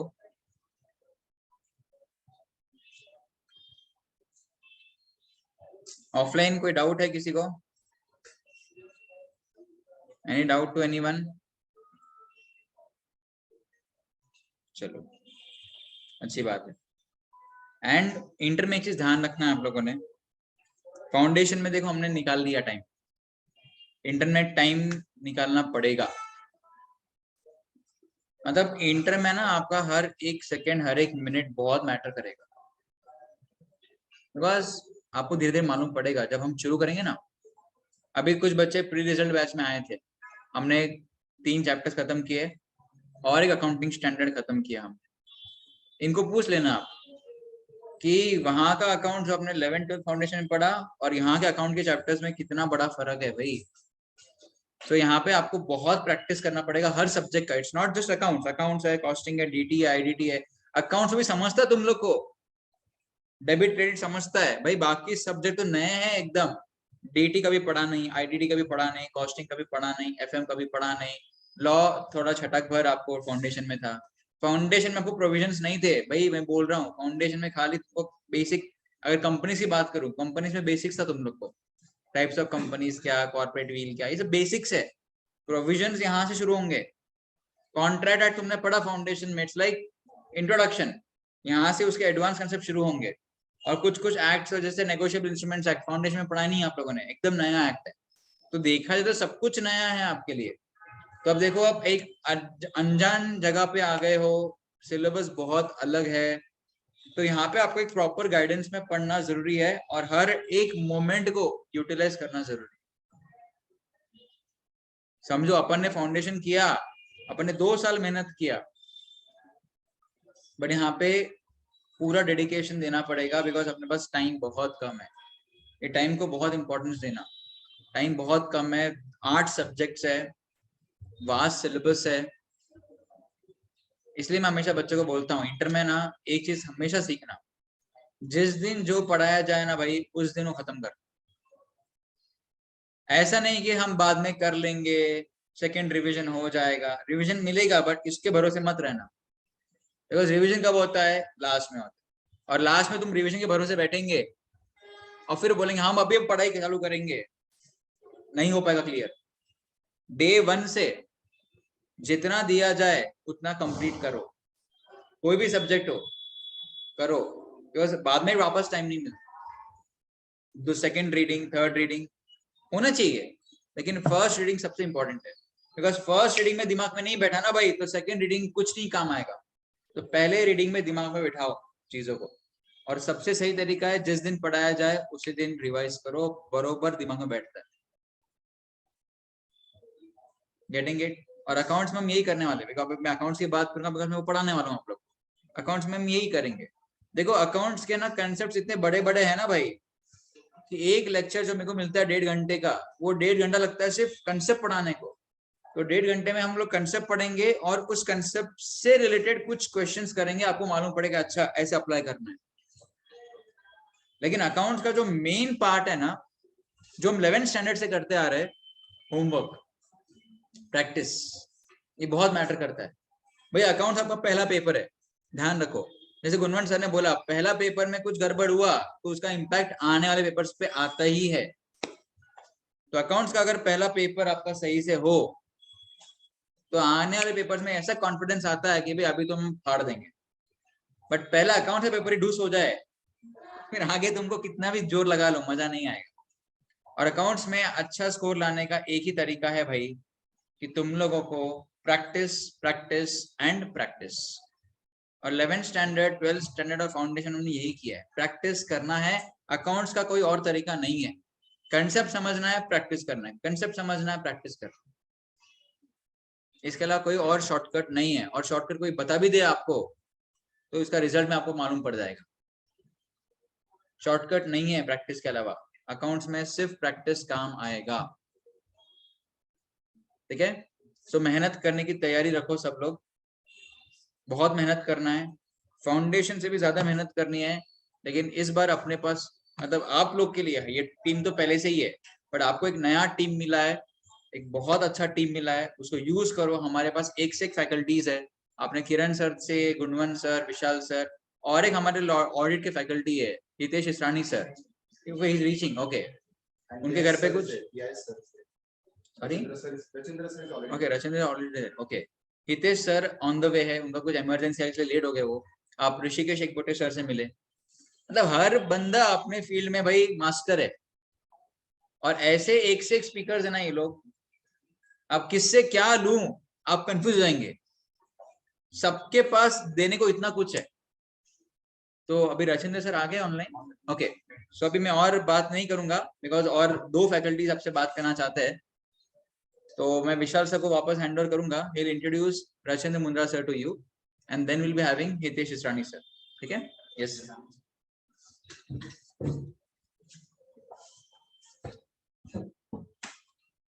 Yeah, so Rachindra sir is there with you.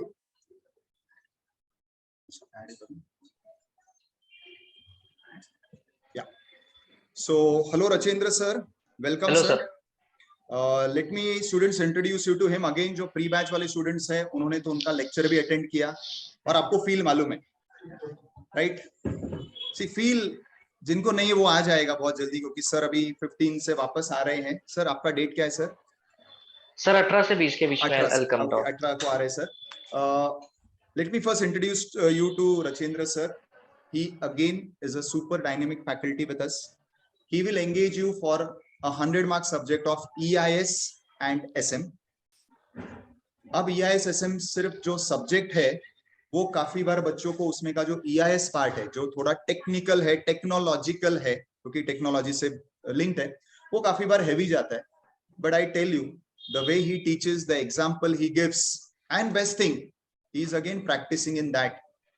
He is handling different people's क्या बोलते हैं, पूरा ये जो सोशल नहीं सर, क्या बोलते हैं उसको आप, प्लेटफॉर्म्स है, प्लेटफॉर्म्स लोगों को बना के देना, वो हैंडल करना। जैसे आपका जब इनिशियल लेक्चर होता है सर का, तो सर ने एक पहली बार जब मुझे भी पता चला कि ऐसा कुछ हो सकता है, आप लोग यूट्यूब वगैरह पे वीडियोस पोस्ट करते हो, सर ने बताया था आप लोगों को, प्री वालों को, और काफी बार हमें देखते कितने व्यूज है, कितने सब्सक्राइबर्स है, और हमें काफी बार लगता है अच्छा इसके 20,000 सब्सक्राइबर है, 50,000 है, इसके 1000 व्यूज है, मतलब कोई तो बहुत भारी पर्सनालिटी है। सर आपको आपके ही यूट्यूब वीडियो को कैसे लोग फेक लाइक्स और व्यूज बढ़ाते वो दिखाएंगे लाइव, जो प्री बैच वालों को शायद दिखाया सर ने। आपकी जब बैच शुरू होगी ना, क्योंकि मैं वही बोल रहा हूँ, ऑनलाइन ये सब बहुत सारी चीजें ना सिर्फ दिखावा है, किया करके दिखाया ना सर ने, और वो आपकी वीडियो पे करके दिखाएंगे। ऐसे नहीं कि सर का वीडियो, आपका वीडियो आज कितने उस पे व्यूज है, समझो 100 व्यूज है, सर के पास जो सॉफ्टवेयर है उसमें डाला सर ने और फिर बताया, तो वही व्यूज 100 के 1000 हो जाएंगे, 100 के 5000 हो जाएंगे इन हार्डली 1 और 2 डेज टाइम। इस तरीके से व्यूज होते हैं, बनाए जाते हैं। So he is that expert who can guide you academically plus maybe in your personal life how to handle technology. First thing. Second thing about him, very special thing, he is a national faculty. इस वक्त भी sir किसी और state में बैठे हैं। He is regularly going to Hyderabad, he regularly goes to Delhi, he regularly goes to Pune, and he also comes over here for conducting your batches. He is a national faculty. He is a very sought after faculty for this subject. Also, right now he is, sir, if I'm not wrong, Vikasa chairman, right? Sir vice chairman Dhule branch. विकासा vice chairman, that is branch के position पे है इन धुले। सो धुले branch में विकासा vice chairman है। So he is an elected member in the branch and he is holding that position. And विकासा is a body which works for students, तो आपको उनसे कनेक्ट होके बहुत सारे जो नेशनल लेवल पे, जैसे मैं क्लास में काफी बार बोलता हूँ, नेशनल कॉन्फ्रेंसेस होती है, रीजनल कॉन्फ्रेंसेस होती है, पार्टिसिपेट करो, क्योंकि आपका पर्सनालिटी तब ग्रूम होगा जब आप बाकी इंडिया के सीए स्टूडेंट्स के साथ काम करोगे, फेस करोगे. He is the person to guide you in that also, because he is holding that position where these things are undertaken by the institute. So sir, I will request you to please introduce you completely about all your achievements, क्योंकि वो मैं चाहूंगा कि हर faculty अपना introduction करे, मेरे से कोई गलती ना हो. So sir, please introduce you with all your achievements and speak something about your subject. Thank you. So, thank you, Vishal sir, for this warm introduction. So, first of all, hello everyone. It's great to see you all, and first of all, warm welcome to the field of CA Intermediate. मैं तो हमेशा कहता हूँ बच्चों से कि जो intermediate है वो एक अलग चीज है, फाउंडेशन एक बहुत ही अलग चीज है. First, let me tell you something about myself. So, I've been teaching this subject since last 5 years and above, and IT and SM is that part of the syllabus which is actually very different from other subjects as well. So, जैसे कुछ आपको subject जो है वो अलग है आपके, taxation आप फर्स्ट टाइम उसको देखोगे, ऑडिट आप उसको फर्स्ट टाइम देखने वाले हो, कॉस्टिंग फर्स्ट टाइम देखने वाले हो. इसी तरीके से EIS-SM का जो सब्जेक्ट है which is a part of group 2, it is going to be a new subject for all of you. मैं आपको बताऊं, जब मैं स्टूडेंट था आर्टिकलशिप के दौरान तब मेरा एक ऐसा स्वभाव रहा है कि मुझे हमेशा I want to engage in two things. So 5 बजे के बाद जब ऑफिस बंद हो जाता था, तब उसके बाद जो फ्री समय होता था उसमें मैं हमेशा सोचता था कि यार मैं और एक्स्ट्रा क्या कर सकता हूँ. उस समय मैंने एथिकल हैकिंग के कोर्सेज करे, जावा प्रोग्रामिंग के कोर्सेज करे, C++ के कोर्सेज किए हुए. तो आप समझ पा रहे होंगे कि जो एक नॉर्मली जो इंजीनियर अपने रेगुलर करिकुलम में करता है, मैंने वो किया just as a part of interest, because अपने को कुछ अलग करना है और इंटरेस्ट भी था उस चीज में. तो आगे चल के जैसे आप लोग कहते हैं कि make your passion as your profession, so मैंने उसी सब्जेक्ट को चूज करा जो मुझे बहुत अच्छी तरीके से आता है. सो डेफिनेटली और आपको बहुत मजा आएगा सब्जेक्ट पढ़ के. और आईसीआई का डिजाइनिंग बहुत बढ़िया है सब्जेक्ट का. EIS is all about technology, कि आप कंप्यूटर्स का यूज कैसे करते हैं. कीप इन माइंड, हम इंजीनियर्स नहीं बन रहे, हम चार्टर्ड अकाउंटेंट्स बन रहे, तो हम हमेशा टेक्नोलॉजी के यूजर्स रहेंगे. तो उस एंगल से सब्जेक्ट आपको बताएगा. सो दैट इज योर EIS का subject. And talking about SM is all about business and business. एक सिंपल सा एग्जांपल मैं आपको देता हूँ. जैसे नासिक में बहुत पानीपुरी वाला है, लेकिन शौकीन का पानीपुरी सबसे फेमस है. शौकीन का पानीपुरी जो है वो 40 रुपीज का प्लेट आपको बेचता है, लेकिन वो ऐसा अलग क्या कर रहा है कि दूसरे पानीपुरी वाले वही चीज 15 रुपए में दे रहे, और शौकीन का पानीपुरी वाला वही चीज को 40 रुपए में बेच पा रहा है. तो कोई कुछ स्ट्रैटेजीज को वो यूज कर रहा है. आप बोलेंगे सर उसका टेस्ट बहुत अच्छा है. अंडरस्टैंड, उससे बेटर टेस्ट आपके घर पे हो सकता है कि मम्मी के हाथ का टेस्ट बहुत अच्छा हो, लेकिन फिर भी शौकीन का पानीपुरी वाला अपना एक ब्रांड वैल्यू लेकर चल रहा है. सो वो ब्रांड को कैसे बनाते हैं, उसके पीछे स्ट्रैटेजीज क्या काम करती है. मैकडोनल्ड्स का ओनर कभी इंडिया नहीं आया, फिर भी पूरी दुनिया में उसका बिजनेस, तो उसका बिजनेस मॉडल कैसा है. तो ऐसी इंपॉर्टेंट चीजें आपको और हमको SM के सब्जेक्ट्स में सीखने मिलेगी. सो बेसिकली आपका जो EIS और SM है, it is a very deadly combination. आप समझ रहे हो, it's a very deadly combination. Use of technology and how to do business, a killer combination subject है. तो बेसिकली कहने को तो ये आपका 100 मार्क्स का सब्जेक्ट है, जिसमें 30 मार्क्स का आपका MCQ आएगा और 70 मार्क्स का डिस्क्रिप्टिव वाला आंसर आपको लिखना है. कहने को थियरी है, लेकिन एक्चुअली इसका प्रैक्टिकल इम्प्लीकेशन बहुत बड़ा है. सो ये सब्जेक्ट आपको पढ़ के बहुत मजा आएगा. और मैं ये बहुत बात अच्छे से कह सकता हूँ कि आपके पूरे इंटरमीडिएट के सिलेबस में सबसे छोटा कोई सब्जेक्ट है तो वो EIS और SM का है. सो ये आपको पढ़ने के लिए भी इजी है, इसमें आपको बहुत ज्यादा स्कोरिंग भी होती है. मैं आपको रिसेंट स्कोर बताता हूँ. One of our student in the year November 2019, she scored 89 marks in EIS-SM. Can you just believe that? 89 marks. तो बच्चे इसको अगर अच्छे से पढ़े, बिकॉज एक तो सब्जेक्ट छोटा है, इसकी रिवीजन हम आपसे बहुत अच्छी तरीके से करवा लेते हैं. क्लास में ना केवल आपको थ्योरी पढ़ाया जाएगा, आपका क्यूमुलेटिव रिवीजन भी यहाँ पर होता है. तो ये सारी चीजें we take care of. We provide you charts, we provide you the notes, we provide you all the backup lectures as well. तो सारी चीजें बिल्कुल अच्छी तरीके से आपको दी जाती है, and you will definitely enjoy the subject. Sir, over to you. Thank you, sir. Thank you, sir, for explaining such a difficult subject, or what the subject will be, in a very lucid manner. So thank you for that, sir. And we are eagerly waiting for you to come and be here physically for the session. So Yes, as sir. you informed, sir, you are here from 18th, right? Yes. Great. So students, you will be meeting sir physically. आपका जो session में जो introductory sessions है सारे, उसमें sir का भी introductory session होगा, which will be on 18th, right sir? 18 से आप स्टार्ट करेंगे. Yes. 18 से. Great. Thank you sir. Thank you, sir. Thank you sir. Yeah. So students, so these are all your faculties. Now अब थोड़ा सा मैं आपके कोर्स के बारे में बात करूंगा.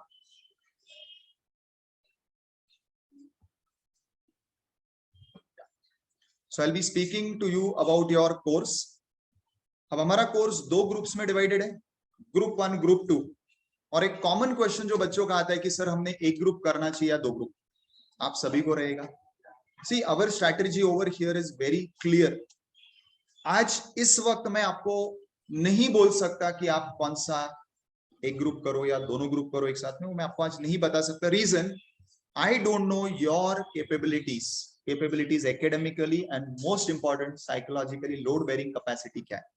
ये मुझे आइडेंटिफाई होगा अगले 1 मंथ में, जैसे जैसे मैं आपके साथ एक एक सब्जेक्ट का काम करूंगा, फिर वो एकेडमिक्स हो या टेस्ट हो या बाकी चीजें हो. Then I would be in a very good position to guide you about whether one group or both. But तब तक आपके मन में अगर कोई भी कंफ्यूजन है तो first rule, we will start with group 1. पहले 1 महीने तो मैं कुछ भी ग्रुप 2 नहीं लूंगा, एक्सेप्ट यस हर एक फैकल्टी के इंट्रोडक्टरी सेशंस, क्योंकि अगर किसको ऐसा लगता है कि हमें इंट्रोडक्टरी सेशन देखना हो फैकल्टी कैसे सिखाते तो वो रहेगा. बट प्रॉपर सिलेबस जो हम तुरंत स्टार्ट कर रहे हैं, that will be majorly of group 1 only. उसमें आप सिलेबस को जज करके देख सकते हो कि आपको क्या लगता है कि ग्रुप 1 कितना कंफर्टेबली मैनेजेबल है, एंड वी कैन जज you on the basis of your performance in test and other performance in class, कि हम आपको कॉन्फिडेंटली बोल पाएंगे कि आपने क्या करना है, right? So we can do it this way. पर अगर कोई पूछेगा सर वो ठीक है, पर जेनरिक आपका एडवाइस क्या है, जनरली आप क्या बोलते हो, तो अभी आपको ऋषिकेश ने भी कहा, आप अगर गुणवंत से भी बात करोगे वो भी कहेगा, या कोई भी faculty, in fact even Kiran also mentioned this, कि आपने दोनों ग्रुप्स करने चाहिए साथ में. रीजन 1, रैंक दोनों ग्रुप साथ में करने पे ही आता है. रीजन 2, जब मैं बोलता हूं 2 ग्रुप तो हमें लगता है कि एक ग्रुप का डबल हो गया दोनों ग्रुप का सब्जेक्ट या सिलेबस. ऐसा नहीं है. ऑलरेडी अभी रचिंद्र सर ने आपको कहा कि सबसे छोटा अगर कोई सिलेबस है तो वो कौन सा है, विच इज 100 मार्क्स. इकोनॉमिक्स आपका ऑलरेडी एक पेट सब्जेक्ट है. ग्रुप 2 का अकाउंट्स भी सिलेबस वाइज उतना नहीं है जितना ग्रुप 1 का पसार है. ग्रुप 1 में बहुत पसार है, अकाउंट्स का सिलेबस बहुत बड़ा है, ग्रुप 2 उतना नहीं है. इफेक्टिवली जब आप दोनों ग्रुप्स करोगे तो आपको खुद को भी रियलाइज होगा कि टोटल सिलेबस का 60% is group 1 and only 40% is group 2 total syllabus का. अब जब मैं ये बोलता हूं कि टोटल सिलेबस का 60% is group 1 and 40% is group 2, तो आपको डबल मेहनत नहीं करनी है to clear both groups. First thing. Second most important thing क्या होता है, ग्रुप 1 के क्लास ग्रुप 2 के क्लास एक एक करके ऐड होके चालू हो जाएंगे पैरेलली, मगर ऐसा नहीं होगा कि आपको ग्रुप 2 के लिए डबल टाइम बैठना है. ग्रुप 1 का क्लास में और एक्स्ट्रा 1-1.5 घंटा ऐड किया कि ग्रुप 2 उसी फ्लो में होता है. यानी जब आप क्लासेस करेंगे तो अगले 6 मंथ्स में ग्रुप 1 ग्रुप 2 ये दोनों आपका पैरेलली होगा और क्लास के टाइम में ही होगा, जिससे कि ऐसा कोई एक्स्ट्रा बर्डन नहीं. और सबसे बड़ी तीसरी बात, अगर आप दोनों सिलेबस ऑब्जर्व करते हो तो group 1 is majorly practical and group 2 is majorly theory. अब मेरे जैसा स्टूडेंट, भाई मैं तुम्हारे जैसा सुपरस्टार नहीं हूं, तुम लोग सब क्या है 240 250 उसके ऊपर वाले बच्चे हो, कुछ तो भाई 300 लाए कैसे लाए मेरे को मालूम नहीं, पर ठीक है वो रहते बड़े लोग रहते हैं ना, सुपरस्टार्स रहते हो. मैं नहीं, I am normal average student. पर मैंने भी दोनों ग्रुप क्लियर किया फर्स्ट अटेम्प्ट में. मुझे बेनिफिट मिला एक चीज का जिसको बोलते हैं set of at the inter level. What is set of? आपका जैसे फाउंडेशन का पासिंग है 40 40 40 each subject and 50 average of the group. अब इधर आपके वही सिलेबस फाउंडेशन का एक ही ग्रुप था, ऐसा समझोगे कि 4 सब्जेक्ट, इधर 8 है तो 2 ग्रुप हो गए. अब पासिंग कैसा है, एक ग्रुप 400 में से 200 मार्क लाने average to pass the group and individually 40. Same with group 2 400 mark का है, 200 मार्क लाने एवरेज, इंडिविजुअली 40 आने चाहिए और एवरेज कितना आना चाहिए, मिनिमम 200 यानी 50%. करेक्ट. अब मेरा प्रैक्टिकल बहुत स्ट्रांग है, यानी मेरा ग्रुप 1 स्ट्रांग है. ग्रुप 2 ठीक ठीक है क्योंकि उसमें थियरी ज्यादा है, जो मुझे पढ़ने को जड़ जाता है, बोर्ड जाता है. और तब मेरे पास टीचर्स नहीं थे मुझे वो इजी करके देने को, रचिंद्र सर नहीं थे, फिर तुम्हारा ऋषिकेश नहीं था वो टेक्निक्स या शॉर्टकट देने को, सो या हितेश भाई नहीं थे हमारे को ऑडिट को कैसे इंटरेस्टिंग बना के पढ़ने का, वो कोई नहीं था मेरे पास। अब मुझे बहुत लोड आने का थियरी का, तो इफेक्टिवली हुआ भी ये कि मेरे यहाँ पे 240 मार्क्स थे और यहाँ पे 189 थे। अगर मैं दोनों ग्रुप इंडिविजुअल देता था ना तो मैं पास नहीं होता था सेकंड ग्रुप, भले इधर इंडिविजुअल 42 45 ऐसे, पर 189 है ना, 11 मार्क कम है। और इधर क्योंकि ये प्रैक्टिकल है, फेवरेट है, इंटरेस्टिंग है, 240 है, but I pass both groups. और ऐसे मेरे पास, मेरा तो छोड़ दो, थाउजेंड्स ऑफ एग्जांपल्स है। 2 मार्क 3 मार्क 4 मार्क के लिए ग्रुप रह जाता है, पर जब आप दोनों ग्रुप साथ में करते हो ना, इधर का जो थियरी या प्रैक्टिकल जो भी आपका स्ट्रेंथ है, जिसकी वजह से आप ज्यादा स्कोर कर सकते हो, वो आपको इस दूसरे ग्रुप को पास करने में मदद करते। This is called as set off. तो ये काफी बहुत बड़ा एडवांटेज है। I have seen many students, अभी भी जो हमारे फाइनल में जो स्टूडेंट्स पास हुए उस दिन जो आए थे, उसमें से 2 जन सेट ऑफ में पास, फाइनल पे भी, क्योंकि उधर भी 2 ग्रुप है। जस्ट थिंक, पूरा CA complete because of set of. कितनी बड़ी बात है। So that is why generic advice is you should think plan for both group। ये मत सोचो होगा ही नहीं होगा, वो करवाना हमारा काम है, तुमको करना है। क्या पढ़ना है, कहां से पढ़ना है, कितना पढ़ना है, हम बताएंगे, आप करो, right. So now I take this opportunity to introduce my last faculty for your syllabus, for your course, that is CA Hitesh Israni। He is our specialized faculty for audit। और इसका मैं कोई इंट्रोडक्शन ही नहीं दे सकता, इसका मैं सिर्फ इतना बोलूंगा, जब तुम्हारे नवंबर बैच वालों का भी आखिरी के जो कुछ सेशन चालू है, बाहर सिर्फ खड़े रहने का और सिर्फ देखने का। अभी भी इसका क्लास है उधर, तुम्हारा ये मीटिंग खत्म होने के बाद उधर क्लास है, 5 मिनट रुको, सिर्फ बाहर खड़े रह के सुनो अंदर से क्या आवाज आती है। You will understand what is the calibre of this faculty, what और हाउ ही टीचेस। और सबसे बड़ी बात, अंदर जो क्लास में चल रहा है वो ठीक है, बच्चों से आज ऑडिट का कोई भी क्वेश्चन पूछो, they are ready on with the answers on their tip. इतना डिटेल्ड और इतना अच्छे से कवरेज करके लेते हैं। और सबसे बड़ी बात ये हो गया एकेडमिक साइड। दूसरा साइड इज, जैसा मैंने कहा, he is practising in that. और जैसे मैंने प्री बैच में बताया, आज नासिक के बड़े बिल्डर्स और आज जो नासिक का सबसे बड़ा लेटेस्ट होटल है JW Marriott, he is the internal auditor over there, so he is practicing in that। So I'll request Hitesh to please come and discuss about his subjects, and then we'll close today's meeting, please।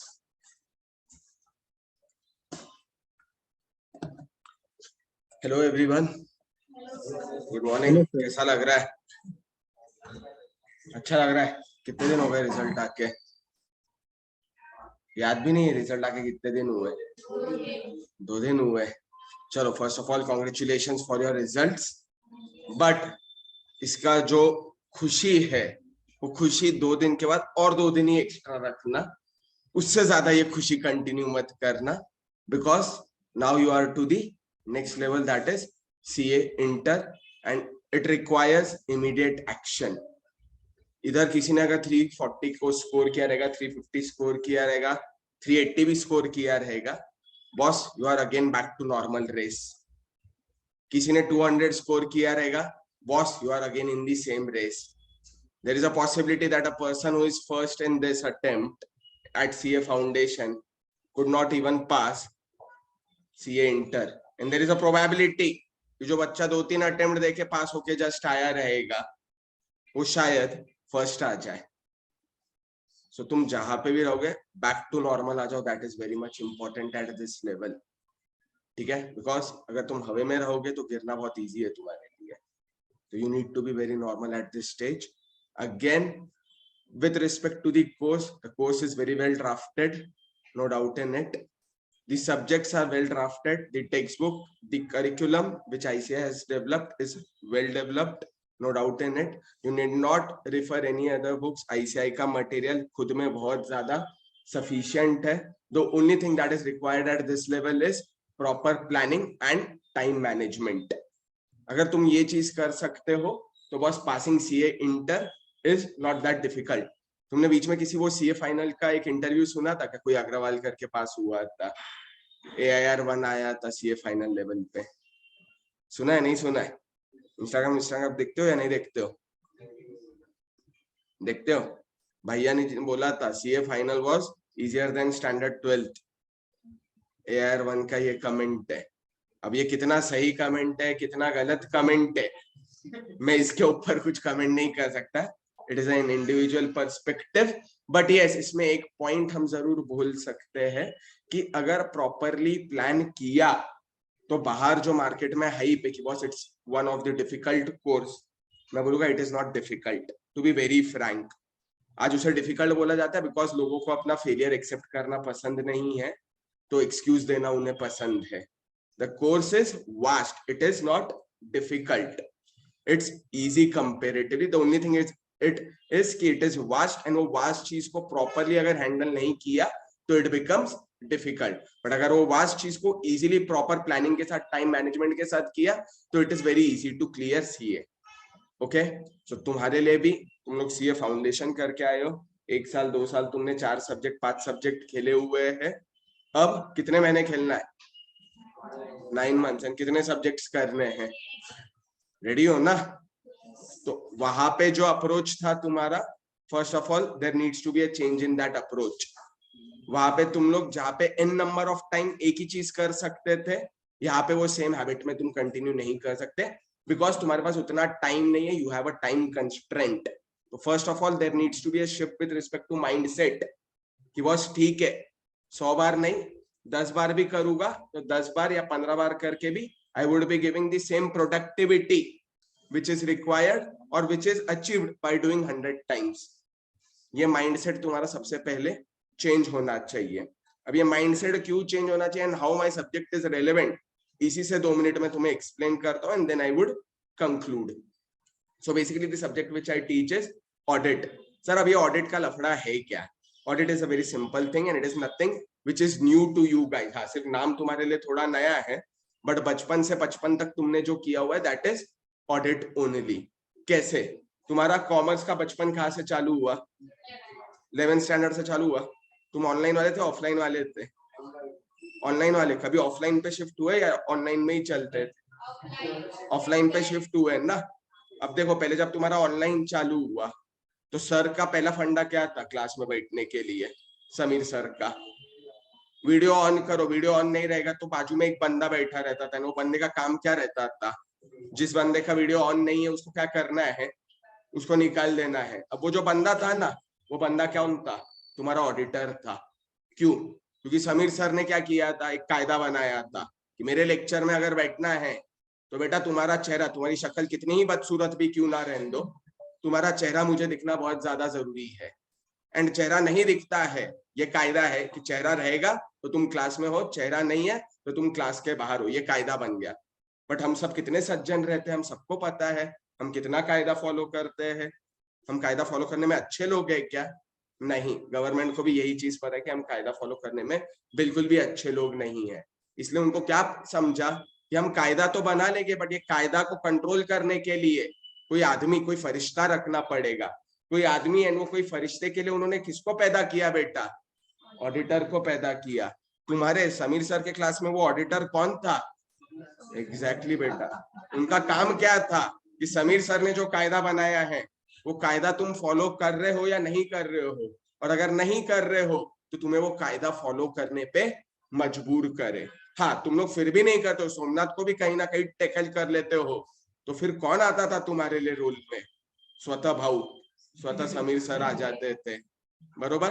मतलब क्या कि पहले वो बोलते कि हम एक बंदे को रखेंगे, वो देखेगा करना है या नहीं करना है, वो पहले तुम्हें समझाएगा, वो ऑडिटर है। तुम अगर उसकी भी बात नहीं सुनोगे, उसको भी बाईपास कर दोगे बेटा, तो फिर स्वतः भाव आएगी, दैट इज गवर्नमेंट। फिर वो क्या करेगी? तुम्हें पेनलाइज करेगी। अभी सोमनाथ सर को हैंडल करना इजी है या समीर सर को हैंडल करना इजी है? तो तुम समझ लो कौन सा काम फायदेमंद है बेटा। समझ रहे हो या नहीं समझ रहे हो? This is audit. इधर आते टाइम रॉन्ग साइड से कितने लोग अंदर आए? रॉन्ग साइड से आए। सामने मामू दिखता तो क्या करता? तो भी उसके ऊपर गाड़ी चढ़ा देता, यू टर्न मार देता था ना। अब ये मामू कौन था बेटा? ये मामू भी कौन है? तुम्हारा ऑडिटर है।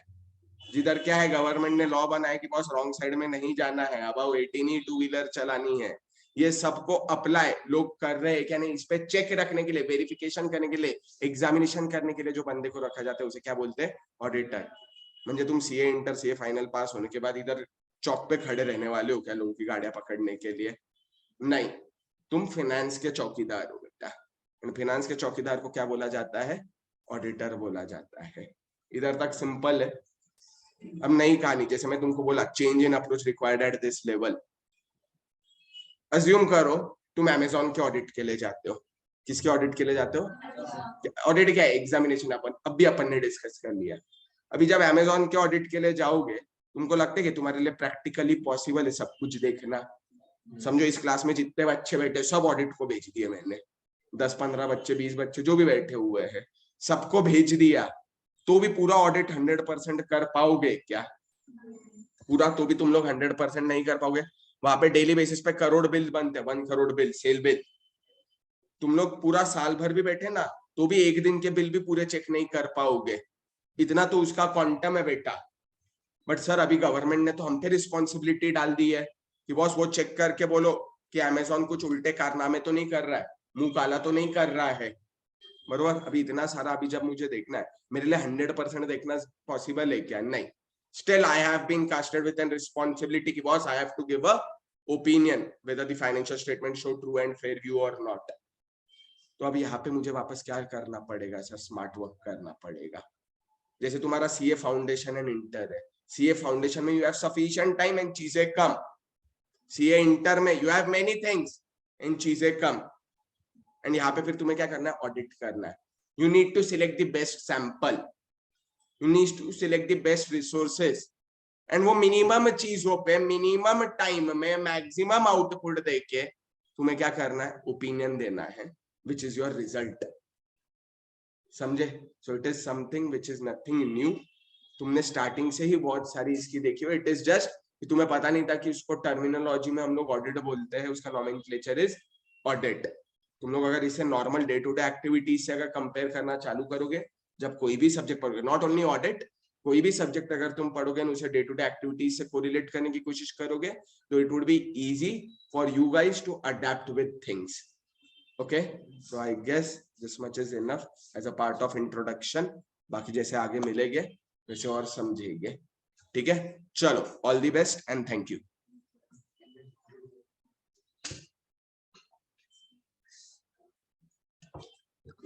So students, this is your complete introduction of all the faculties of our class, and we are starting immediately with our lectures। Actually मुझे आज ही एक सेशन लेना है, बट कल परसों जितने भी स्टूडेंट्स आके गए, काफी लोगों का एक कंसर्न था या बोलना था कि आज उनका शायद कॉलेज एग्जाम है, राइट? अब कुछ लोगों का है, तेरा भी है, okay? I think may be online वाला भी कुछ लोगों का होगा। तो सर मैंने इनको वैसे बोला था कि हम 12:30 तक लेंगे। Would you like to engage something? नहीं? So should we close today's meeting? Okay, so we are closing our today's meeting here, क्योंकि वापस कोई सब्जेक्ट स्टार्ट भी किया तो शायद उतना कंप्लीट नहीं हो पाए। हाँ, वो मैं बता रहा हूँ। So we are closing this meeting here. This is our end of introduction meeting, and we are immediately starting with our classes. Details will be shared with you on WhatsApp by today evening.